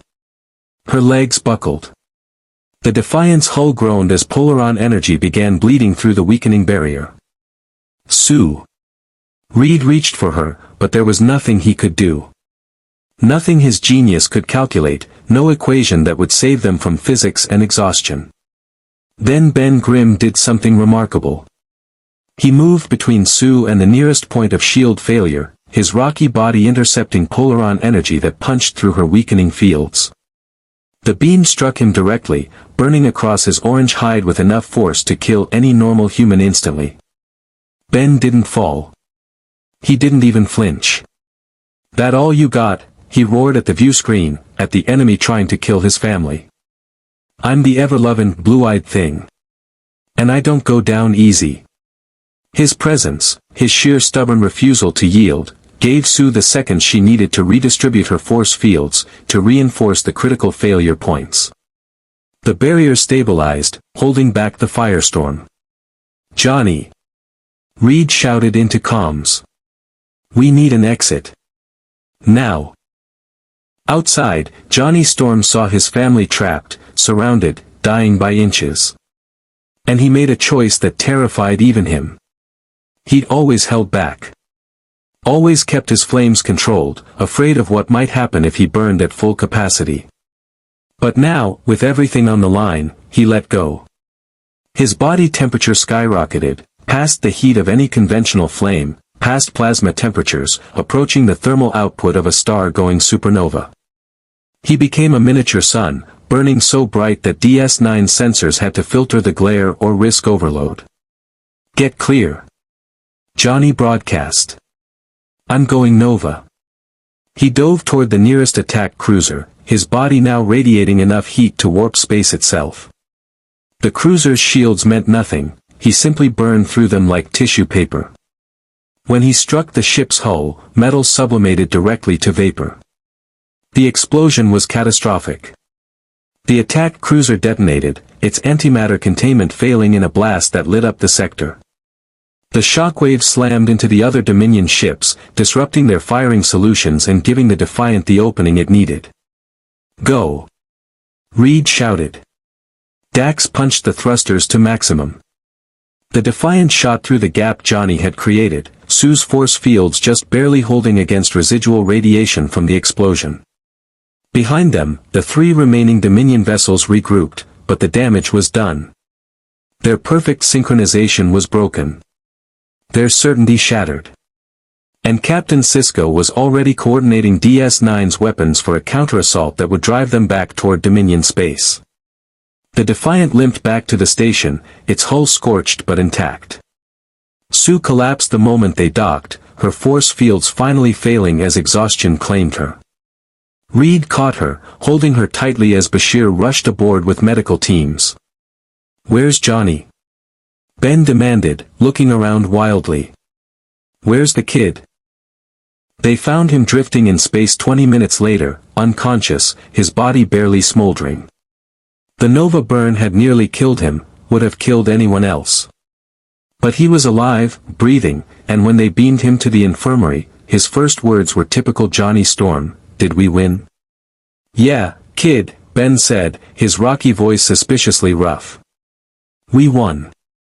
The infirmary was crowded with wounded, Starfleet officers with plasma burns, Bajoran militia with broken bones from explosive decompression, and 2 members of the Fantastic Four pushed beyond any limits they'd previously known. Dr. Bashir moved between patients with practiced efficiency, his genetically enhanced mind processing triage priorities at superhuman speed. But even he paused when examining Johnny Storm's biosigns. "This shouldn't be possible," Bashir muttered, scanning Johnny for the 3rd time. "Your core body temperature reached levels that should have triggered cellular breakdown at the molecular level. You essentially became a miniature fusion reaction. By all rights, you should be dead." Johnny managed a weak grin from his biobed. "Yeah, well, the universe keeps trying. I keep not cooperating." In the adjacent bed, Sue lay with her eyes closed, her breathing shallow but steady. Reed sat beside her, holding her hand, his brilliant mind for once unable to calculate anything except the seconds between her heartbeats. "She overextended herself," Bashir explained gently. "Her force field generation draws on her body's bioelectric energy, but she was channeling power from subspace itself, energy her cells aren't designed to process in those quantities. She'll recover, but she needs rest. Absolute rest." "How long?" Reed asked. "Days. Possibly weeks before she's back to full strength." Ben Grimm stood near the doorway, his rocky form blocking most of the corridor. His hide was scorched where polaron energy had struck him, but the damage was superficial. He'd taken a shot that would have vaporized a Starfleet officer, and he'd barely noticed. Now he watched his teammates with the helpless frustration of someone who could stop armies but couldn't heal the people he loved. Captain Sisko entered the infirmary, his expression grave. Dr. Richards, when your wife wakes, tell her the Federation owes her a debt we can never repay. Your entire team. Without your intervention, DS9 would have fallen. Did the Dominion retreat? Reed asked. They withdrew to their own territory, but they left a message. Sisko handed Reed a PADD. Weyoun transmitted this before departing. It's troubling. Reed read the message, his face darkening with each line. To the Fantastic Four, the Founders are most impressed by your performance. You've proven yourselves worthy of far more attention than we initially anticipated. Consider this your formal invitation to the Gamma Quadrant. We have facilities where your powers could be studied properly, enhanced even. And we have knowledge of dimensional mechanics that your Dr. Richards would find invaluable. This offer expires when we return, and we will return, with sufficient force that even your remarkable abilities won't be enough to stop us. Choose wisely. Choose survival. They're not giving up, Ben observed. They want us bad enough to start a whole new offensive just to capture us. More than that, Odo said, entering the infirmary with his usual silent efficiency. I've received intelligence from my contacts in Dominion space. The Founders are treating you four as a priority asset. They've authorized resources for your capture that they normally reserve for strategic planetary invasions. Why? Johnny asked from his biobed. We're just 4 people. Powerful people, sure, but 4 against an empire. What makes us worth that much to them? Reed set down the PADD, his mind working through implications. Because we represent something they can't control. The Dominion's entire philosophy is based on order, certainty, the elimination of chaos through absolute control. But we're beings from another dimension, empowered by energies that don't exist in their universe. We're walking proof that their order isn't absolute, that there are forces beyond their understanding. He looked at Sisko. To the Founders, we're not just a threat. We're a fundamental challenge to their worldview. Which makes you extremely dangerous to them, Sisko agreed. And extremely valuable. If they can study you, understand how you work, they might be able to replicate your abilities, or at least develop countermeasures.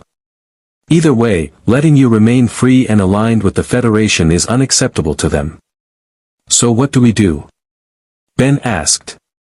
Can't stay here, or we bring more Dominion heat down on DS9. Can't run, 'cause they'll just hunt us across the quadrant. And we can't go home, 'cause the wormhole's still not cooperating. Silence settled over the infirmary, broken only by the rhythmic beeping of medical monitors. Then Sue's eyes opened. Her voice was weak but clear. We need to talk to them. Sue, you need rest, Reed protested. I need you to listen. She struggled to sit up, and Reed quickly adjusted the bio bed to support her. In the orb's visions, I saw something you didn't. I saw what happens if the Dominion captures us. And I saw what happens if they don't. Everyone leaned closer. If they capture us, they don't study us peacefully. They vivisect us. They break us down to our component parts, trying to reverse engineer our powers. Ben survives the longest because his body is most durable. Johnny burns out fighting. She swallowed hard. I create one last force field, protecting Reed so he can escape. But he doesn't escape. He stays with me. And we die together. Reed's hand tightened around hers. But in the other vision, Sue continued, the one where they don't capture us, the Dominion becomes more desperate. More violent. They start targeting civilian populations, hoping to draw us out. Bajoran's burns. DS9 falls. Thousands die because we won't surrender ourselves. That's not your fault, Kira said firmly, having entered during Sue's account. The Dominion's atrocities are their responsibility, not yours. Maybe, Sue agreed. But knowing that doesn't help the people who die because we chose to hide. So what's the third option? Bashir asked. Because surely there's one. Sue looked at Reed, her eyes conveying something that transcended words, the understanding between two people who'd faced the impossible together for so many years. We stop running. We stop hiding. And we become what the prophets said we are, the bridge between what is and what could be. I don't understand, Sisko admitted. Reed did. His mind caught up to Sue's insight with the speed that had made him Earth's greatest scientific intellect. The Founders fear us because we're chaotic, unpredictable, beyond their control. But what if we used that? What if instead of being targets, we became a force that actively destabilizes their certainty throughout the quadrant? You're talking about insurgency, Odo said slowly. Operating behind enemy lines, striking at Dominion targets, creating chaos in their occupied territories. Not just chaos, Reed corrected. Hope. The Dominion maintains control through overwhelming force and the belief that resistance is futile. But we're proof that the impossible exists. If we can show the subjugated worlds of the Gamma Quadrant that the Founders aren't invincible. You start a rebellion, Sisko finished, understanding and concern warring in his expression.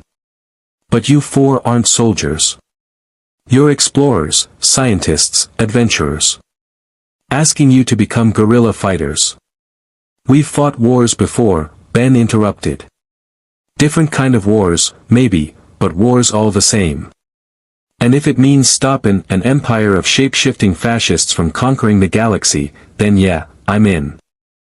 Johnny nodded from his bio bed.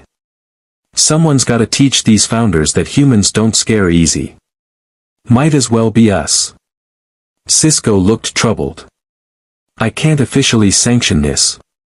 Starfleet doesn't conduct covert operations in Dominion space, at least, not operations they acknowledge.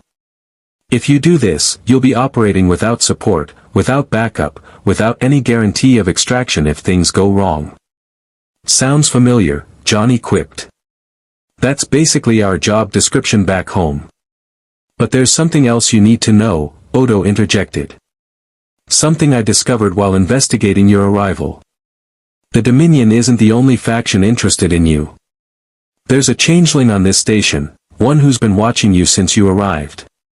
And I don't think it's working for the Founders. The room went silent. What do you mean? Reed asked carefully.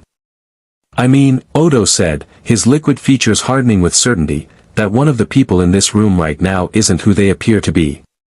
Every person in the infirmary suddenly became suspect. Eyes darted nervously, hands moved closer to weapons. The paranoia that defined the Dominion War, the knowledge that anyone could be a changeling infiltrator, crystallized into immediate threat. Ben's rocky fists clenched. You sayin' one of us is a fake? I'm saying, Odo replied, moving slowly toward a medical console, that I've been tracking a specific quantum signature since this morning. A signature that matches changeling morphogenic matrices. And according to my tricorder, that signature is emanating from, he pointed directly at Dr. Bashir. Bashir's expression didn't change. Odo, that's absurd. I'm not a... He never finished the sentence. His form rippled, lost cohesion, and collapsed into a puddle of amber liquid on the infirmary floor. The liquid reformed instantly into a humanoid shape, smooth, featureless, vaguely humanoid but distinctly alien. Fascinating, the changeling said in a voice like wine through hollow spaces. Your security has improved, Odo. I managed 3 days undetected. That's longer than most. Odo pulled his phaser, as did Kira and the security officers who'd rushed in at the commotion. Where's the real Dr. Bashir? Sedated in a storage compartment in the lower core. Unharmed. I had no orders to kill him, only to observe. The changeling's featureless head turned toward the Fantastic Four. The Founders sent me to study you, to understand your capabilities beyond what sensors could reveal. And I must admit, you're even more remarkable up close. Why reveal yourself now? Sisko demanded. You could have maintained your cover. Because my mission parameters changed 5 minutes ago. The changeling shifted form again, this time becoming an exact duplicate of Weyoun. The founders have decided that direct acquisition is too costly. Instead, they're implementing a new strategy, elimination. If the founders cannot possess you, no one will. They're going to kill us? Sue asked. No, the false Weyoun replied. They're going to kill everyone you try to protect.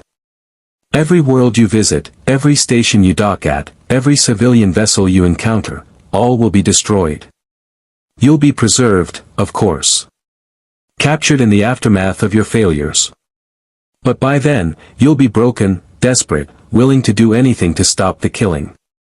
The changeling moved toward the door, and surprisingly, Odo didn't fire. Why are you telling us this? Because, the changeling said, resuming its natural form, not all changelings agree with the founders' methods. Some of us remember what it was like before the Great Link became obsessed with control. Some of us still believe in, it paused, as if searching for a word. Possibility. It flowed through the door's access panel before anyone could react, escaping into DS9's infrastructure where solid beings couldn't follow. Odo immediately activated his comm badge. All security teams, changeling infiltrator loose on the station. Initiate Protocol 17. Find Dr. Bashir and get him to safety. As chaos erupted in the corridors, Reed looked at his teammates, his family. Sue, exhausted but resolute. Johnny, burned but defiant. Ben, damaged but unbreakable. The founders are coming for everyone we care about, Reed said quietly. They're going to turn us into weapons of mass destruction whether we cooperate or not. So we don't give them the chance, Sue replied. We take the fight to them first. Sisko stepped forward, his voice carrying the authority of command and the weight of terrible necessity. If you're serious about this, about operating in Dominion space, then you need to understand something. You'll be alone. Beyond Federation protection. If you're captured, I can't save you. If you die, there might not be bodies to recover. And if you succeed, he paused. If you succeed, you might just change the course of this war. But the cost will be higher than anything you've paid before. Ben looked at his teammates, then back at Sisko. Cap, we came through that wormhole for a reason. Maybe the prophets brought us here to go home. Or maybe they brought us here to make a difference. Either way, we ain't the type to sit around while monsters hurt people. Then we do this right, Reed said, his scientific mind already planning. We need intelligence on Dominion-occupied worlds, access to a fast ship, and a way to operate without being tracked. And we need to do it before the founders implement their new strategy, Sue added. Sisko made a decision that would haunt or vindicate him for the rest of his career. I'll provide what support I can, unofficially. Supplies, intelligence, a runabout that won't be tracked back to Starfleet. But after you leave this station, you're on your own. Story of our lives, Johnny muttered. The runabout Rio Grande slipped through subspace like a ghost, its transponder modified by Chief O'Brien to broadcast false identification codes that changed every 12 minutes. Inside the cramped vessel, the Fantastic Four reviewed intelligence data on their first target, a Dominion labor camp on Tevlik 3, a planet in the Gamma Quadrant where thousands of prisoners from a dozen species toiled to extract Kelbonite ore for the Founders' war machine. Population approximately 8,000 prisoners, Reed said, manipulating a holographic display. Guarded by 200 Jem'Hadar soldiers and administered by 3 Vorta overseers. The camp is shielded against transporter technology and surrounded by automated defense turrets. Sounds cozy, Johnny muttered. He'd recovered from his Nova burn, but Bashir, the real one, found sedated but unharmed, had warned him that another expenditure like that could permanently damage his ability to regulate his flames. Sue studied the tactical overlay, her mind already working through approach vectors. The shields have a weakness. They're designed to stop transporters and deflect weapons fire, but they're not configured to block slow-moving objects. If I could generate a force field corridor that mimics background radiation, we could walk right through, Ben finished. assuming the Jem'Hadar don't notice 4 people strolling into their camp. That's where I come in, Johnny said. I create a distraction on the far side of the compound, something loud and bright. While they're dealing with me, you 3 breach the holding facilities and start evacuating prisoners. Reed shook his head. Too risky. We can't coordinate properly if we're separated, and if the Jem'Hadar adapt faster than we anticipate. Then I improvise, Johnny interrupted. Reed, you can't plan for everything. Sometimes you just gotta trust that we know what we're doing. It was an old argument, one they'd had in 100 different forms across 2 universes. Reed's need for control versus Johnny's impulsive creativity. But here, in enemy territory with no backup and no room for error, the stakes were existential. Sue placed a hand on both their shoulders. We trust each other. That's what makes us work. Reed plans, Johnny adapts, Ben holds the line, and I keep us together. It's worked for years. It'll work now. The Rio Grande dropped out of warp at the edge of the Tevlik system, using the gas giant's magnetic interference to mask their approach. Through the viewports, they could see Tevlik 3, a brown and gray world, its atmosphere choked with industrial pollutants. Lovely place, Ben observed. Really brings out the bleakness of fascist occupation. They descended through the atmosphere, Reed piloting with a delicate touch that kept them below sensor threshold. The labor camp appeared through the toxic haze, a sprawling complex of prefabricated structures surrounded by shield generators and weapon emplacements. Even from orbit, they could see the skeletal figures moving between buildings, prisoners worked literally to death for the Dominion's insatiable war effort. People are dying down there, Sue said quietly. Right now. While we plan and calculate. And they'll keep dying if we rush in unprepared, Reed countered. But his voice lacked conviction. He knew she was right. Sometimes calculation had to yield to conscience. They landed the runabout in a rocky canyon 5 kilometers from the camp, Sue's force fields masking their energy signature. As they prepared to disembark, Reed pulled out 4 devices that looked like modified comm badges. Emergency transponders, he explained. If we're separated and need extraction, activate yours. The Rio Grande is programmed to return automatically and beam you aboard, assuming you're not behind shields or in transporter-blocking terrain. And if we are? Johnny asked. Then we come get you the old-fashioned way, Ben said. By walking through whatever's in our way. They moved through the alien landscape in silence, Sue's force fields providing a bubble of breathable atmosphere. The terrain was harsh, jagged rocks and toxic pools that bubbled with chemical runoff from the mining operations. But they'd crossed worse in the negative zone, navigated deadlier environments on alien worlds back home. The camp's perimeter appeared ahead, shimmering slightly where the shields intersected with physical space. Reed pulled out a scanning device, confirming Sue's analysis. The shield matrix has a 3-second cycling interval where power redistributes. If you can phase a corridor through during that interval. I can, Sue said with confidence she didn't entirely feel. Her powers were still recovering from the battle at DS9, her reserves not fully replenished. But she'd learned something during that fight, how to draw on subspace itself, to channel this universe's fundamental energies. It was dangerous, unpredictable, but necessary. She closed her eyes, reaching out with senses that transcended normal perception. She felt the shield's quantum signature, the rhythmic pulse of its power cycle. And there, the momentary weakness as energy redistributed. Her force fields extended, invisible to sensors but tangible as steel, creating a tunnel through the shield matrix during its vulnerable microsecond. Go. Now. They rushed through, Sue maintaining the corridor with trembling effort. The moment they cleared the shields, she collapsed the field, gasping with exertion. You okay? Reed asked. I will be. Let's move before. Alarm klaxons shattered the toxic air. Lights blazed across the compound. The Jem'Hadar had detected the momentary shield fluctuation. So much for stealth, Johnny said. Plan B. Chaos, Ben replied, cracking his rocky knuckles. My favorite plan. Jem'Hadar soldiers materialized from their shrouded states, polaron rifles already firing. Ben charged forward, his massive frame absorbing shots that would have killed anyone else.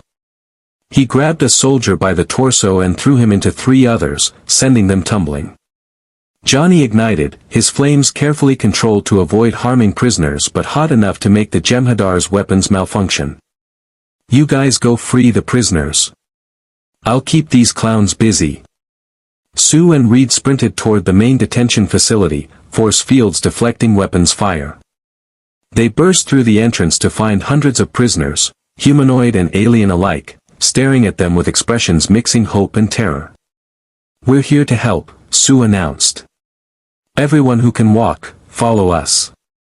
But a Vorta administrator stepped forward, his violet eyes calculating. How noble. But where exactly will you take them? You're in Dominion space, light years from Federation territory. Even if you escape this facility, they'll be hunted down within days. Reed had anticipated this. We're not taking them to Federation space. We're taking them to the resistance cells operating in this sector, groups that have been fighting the Dominion longer than the Federation has. The Vorta's smile faltered. What resistance? The Founders have eliminated. Nothing, Reed interrupted. They've eliminated nothing. You want order, certainty, control. But chaos is inevitable. And we're about to prove it. He activated a device that broadcast a subspace signal, coordinates, encrypted, targeting every underground network and rebel cell within 50 light-years. The message was simple, Tevlik 3. Now. Strike while they're vulnerable.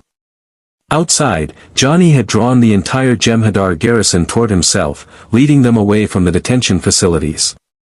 He flew in spirals, loops, impossible aerial maneuvers that defied physics and frustrated every targeting computer the Dominion possessed.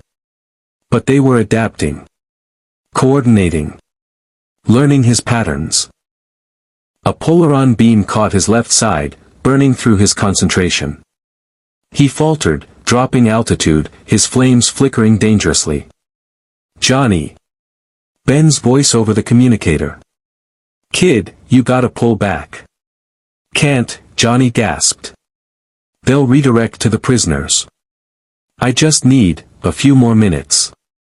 He didn't have minutes. His body was failing, the Nova burns after effects catching up with him. He was falling, his flames dying, the ground rushing up to meet him.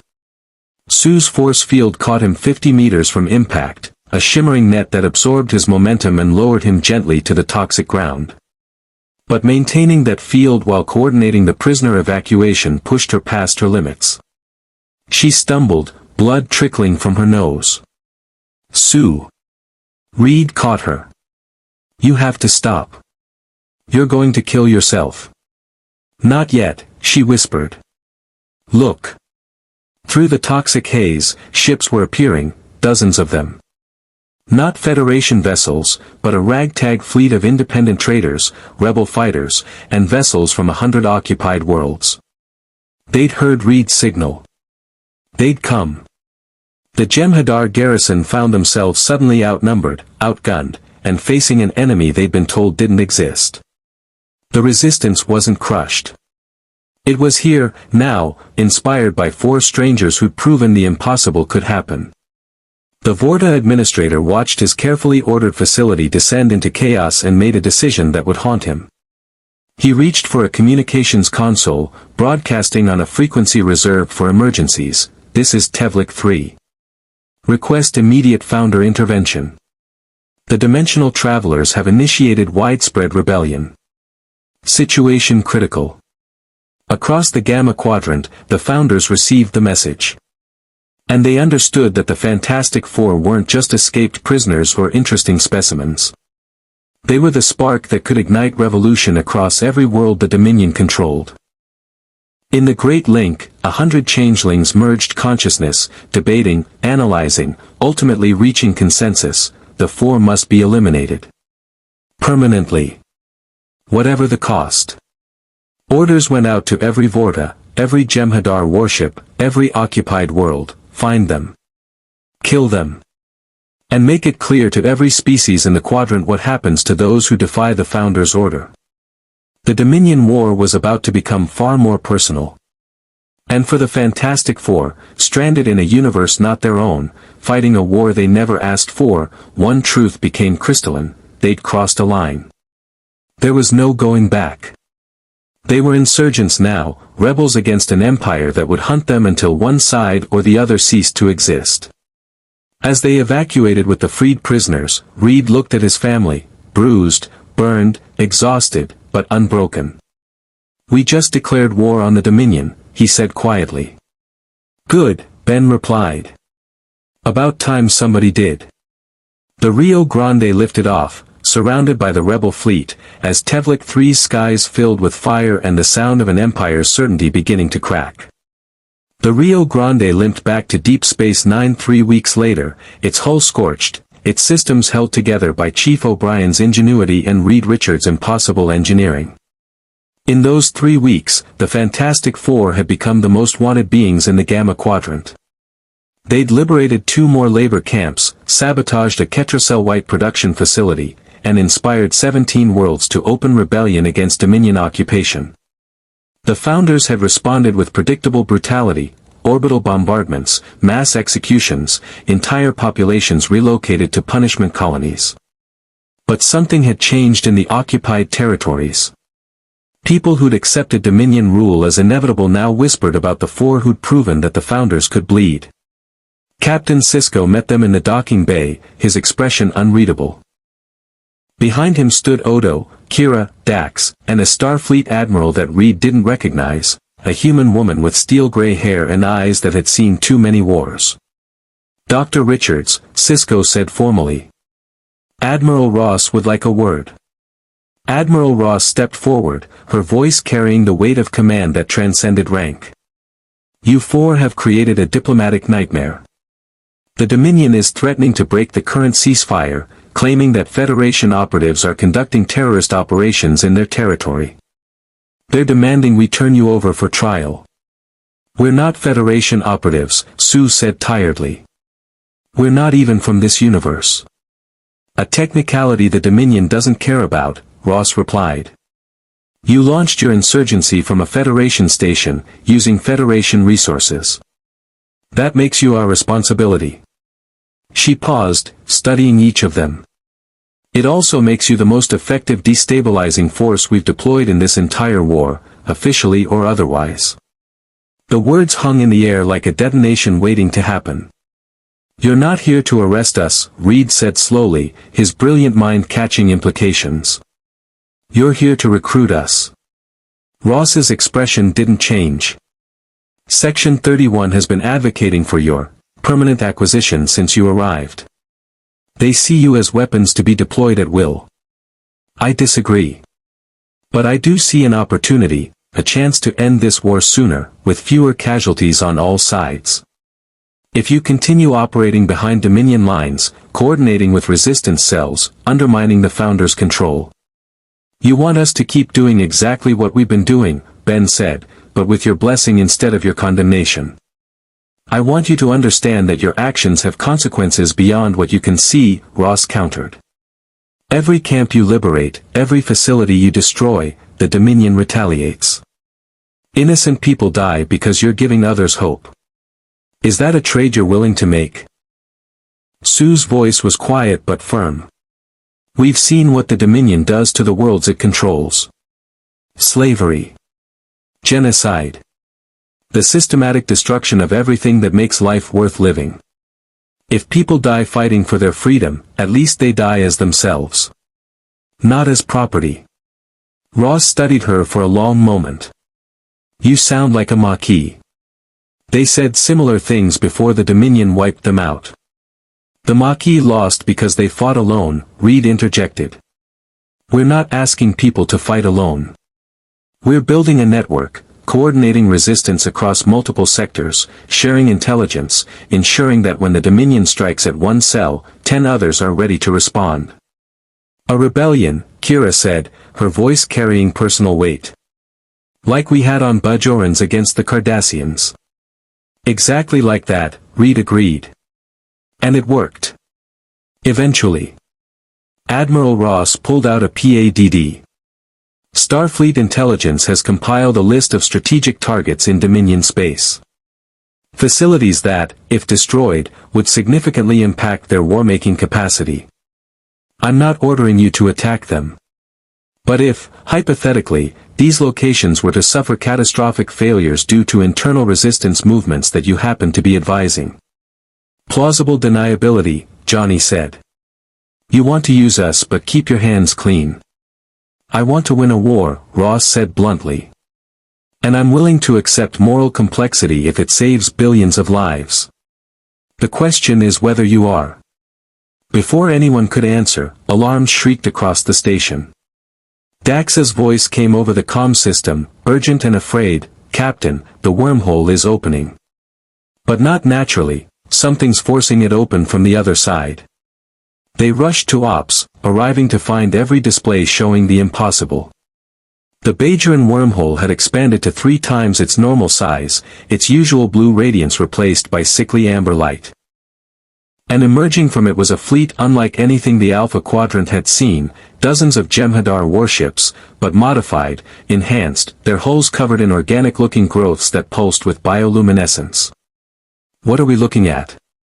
Sisko demanded. Dax's fingers flew across her console. I'm reading founder biosignatures. Hundreds of them. There. Captain, the founders aren't just commanding those ships. They're integrated into them. The vessels are partially living tissue. They've weaponized themselves, Odo said, his voice hollow with horror. The founders have become the fleet. The lead vessel, larger than the others, more organic than mechanical, broadcast across all frequencies. The voice that emerged was layered, multiple changelings speaking as one. People of the Alpha Quadrant.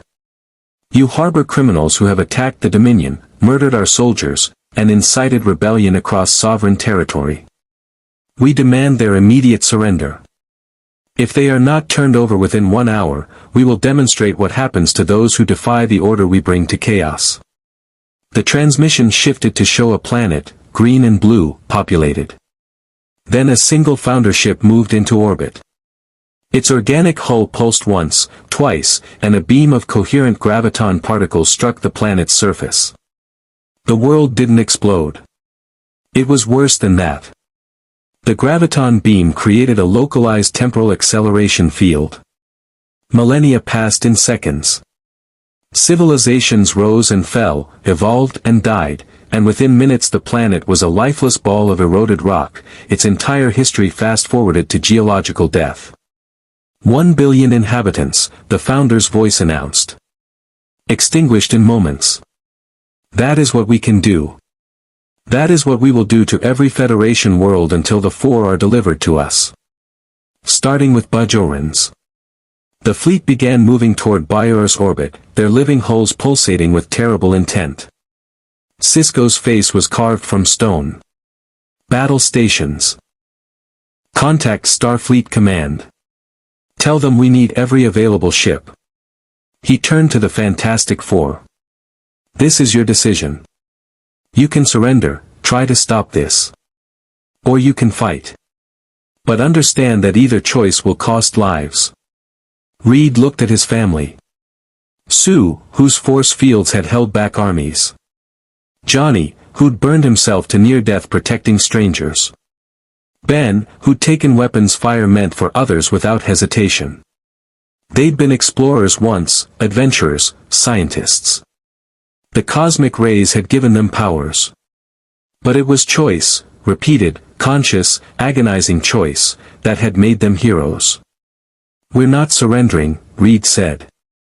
But we're not fighting them here either. Then where? Ross demanded. In the wormhole itself. Reed's mind was racing, calculations forming faster than he could articulate. The prophets exist outside linear time. They brought us here because we represent possibility, quantum uncertainty made manifest. The founders represent the opposite, deterministic order, certainty, the elimination of chance. What happens when those two forces collide inside a dimensional nexus? You're talking about weaponizing the wormhole, Dax said, understanding and horror mixing in her voice. Reed, that could destroy it permanently. Cut off the entire Gamma Quadrant.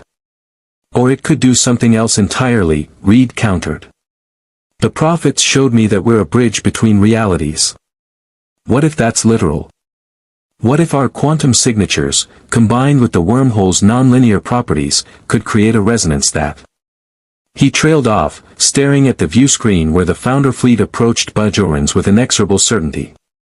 Sue took his hand. Tell us what you need. I need all four of us to enter the wormhole simultaneously. I need us to reach its center, the point where the prophets exist most strongly. And I need us to release every bit of power we possess all at once, creating a quantum shockwave that either destroys the founder fleet, sends them back to the Gamma Quadrant, or, he hesitated. Or what? Sisko asked. Or opens the path home, Reed finished quietly. The prophet said we had to complete our journey before they'd send us back. Maybe this is the completion. Maybe preventing this atrocity, stopping the founders from committing genocide, maybe that's why they brought us here. And if you're wrong? Odo asked. If this doesn't work? Then we die, Ben said simply. But at least we die swinging, Admiral Ross stepped forward. I can't order you to do this. No one can. But if you're right, if you can stop this, you'll save not just Bajorans, but potentially the entire quadrant. Johnny looked at his sister, his best friend who was like a brother, his brother-in-law who'd led them through impossible situations for years. So basically a normal Tuesday for us. Despite everything, Sue smiled. Basically. They returned to the Rio Grande, making final preparations. Sisko watched from ops as the battered runabout launched, heading not away from the founder fleet but directly toward it, toward the wormhole that pulsed with amber corruption. They're either the bravest people I've ever met, Kira said softly, or the craziest. Both, Sisko replied. Definitely both. He touched the Bajoran earring that marked him as the emissary. Prophets, if you're listening, they're trying to save your people. Help them. The Rio Grande accelerated, Sue's force fields already extending to protect them from the founder ship's weapons fire. Polaron beams splashed against her barriers, but she held, drawing power from subspace itself, from the very fabric of this universe that had become her new home. Approaching the wormhole, Dax's voice came over comms from DS9. Reed, whatever you're planning, you need to do it fast.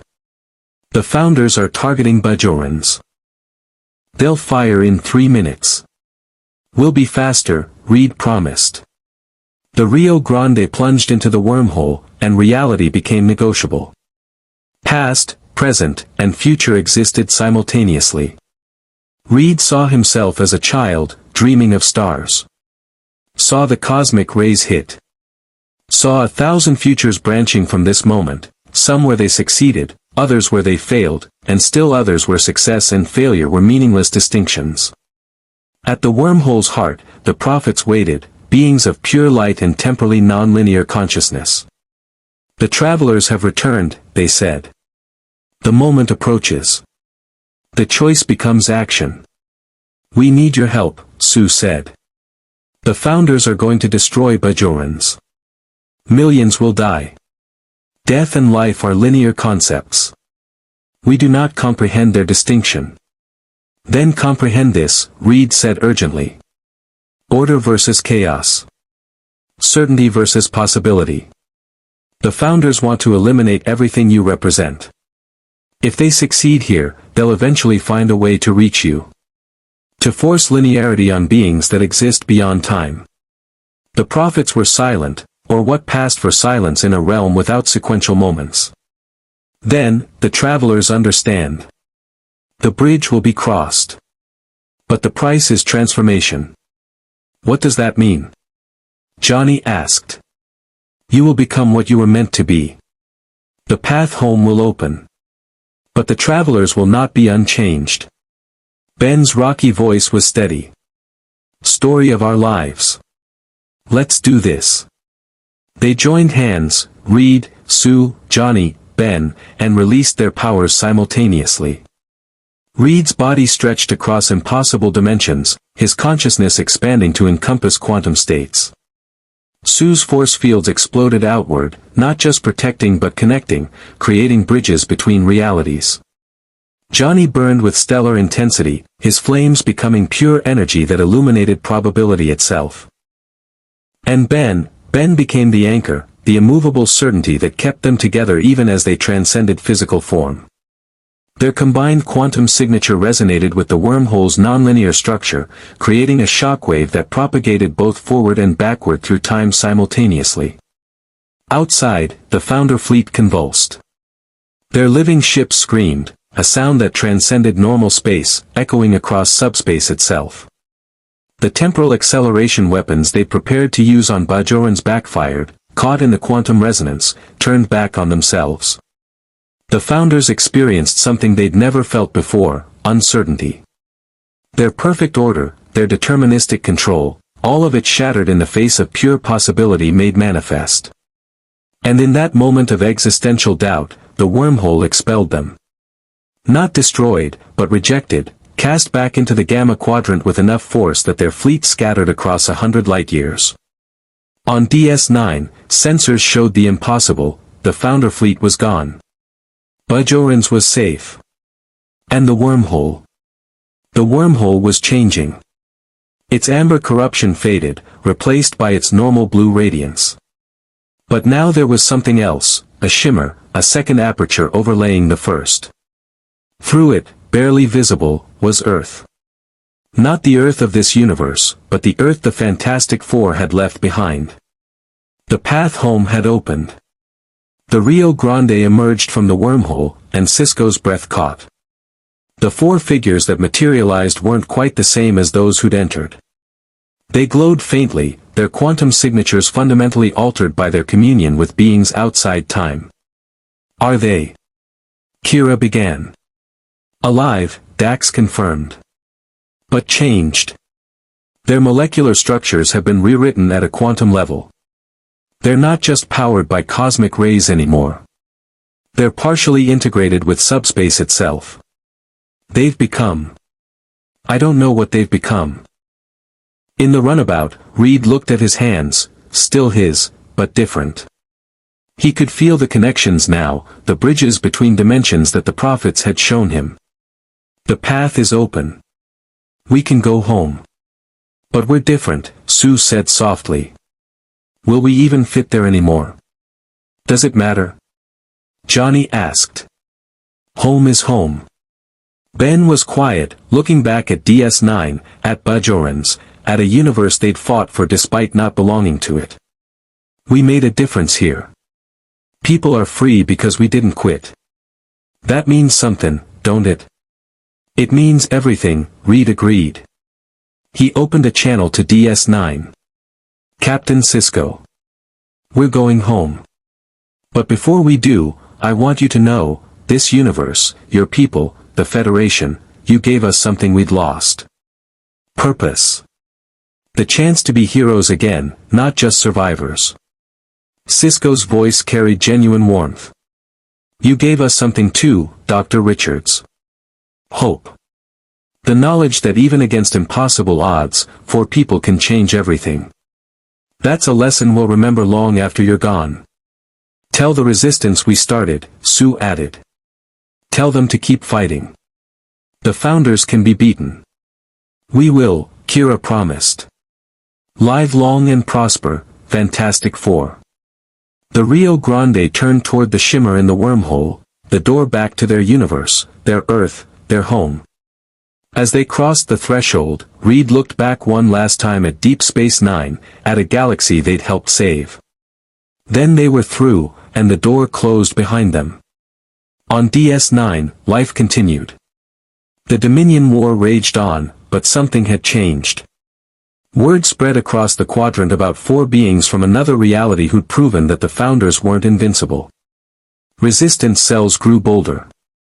Occupied worlds whispered about possibility, about hope, about the chance that order could be defeated by chaos wielded with purpose. And in the Great Link, the founders contemplated their first taste of uncertainty, and found it terrifying. The Fantastic Four had left the Star Trek universe forever changed. Not through conquest or control, but by embodying the very principle the prophets represented, that possibility, however chaotic, was worth preserving. Because in a universe of infinite choices, sometimes the most heroic act is simply refusing to accept that any outcome is inevitable. The Fantastic Four returned to their universe transformed, not just by the quantum integration with subspace that had fundamentally rewritten their molecular structures, but by the choices they'd made in a galaxy far from home.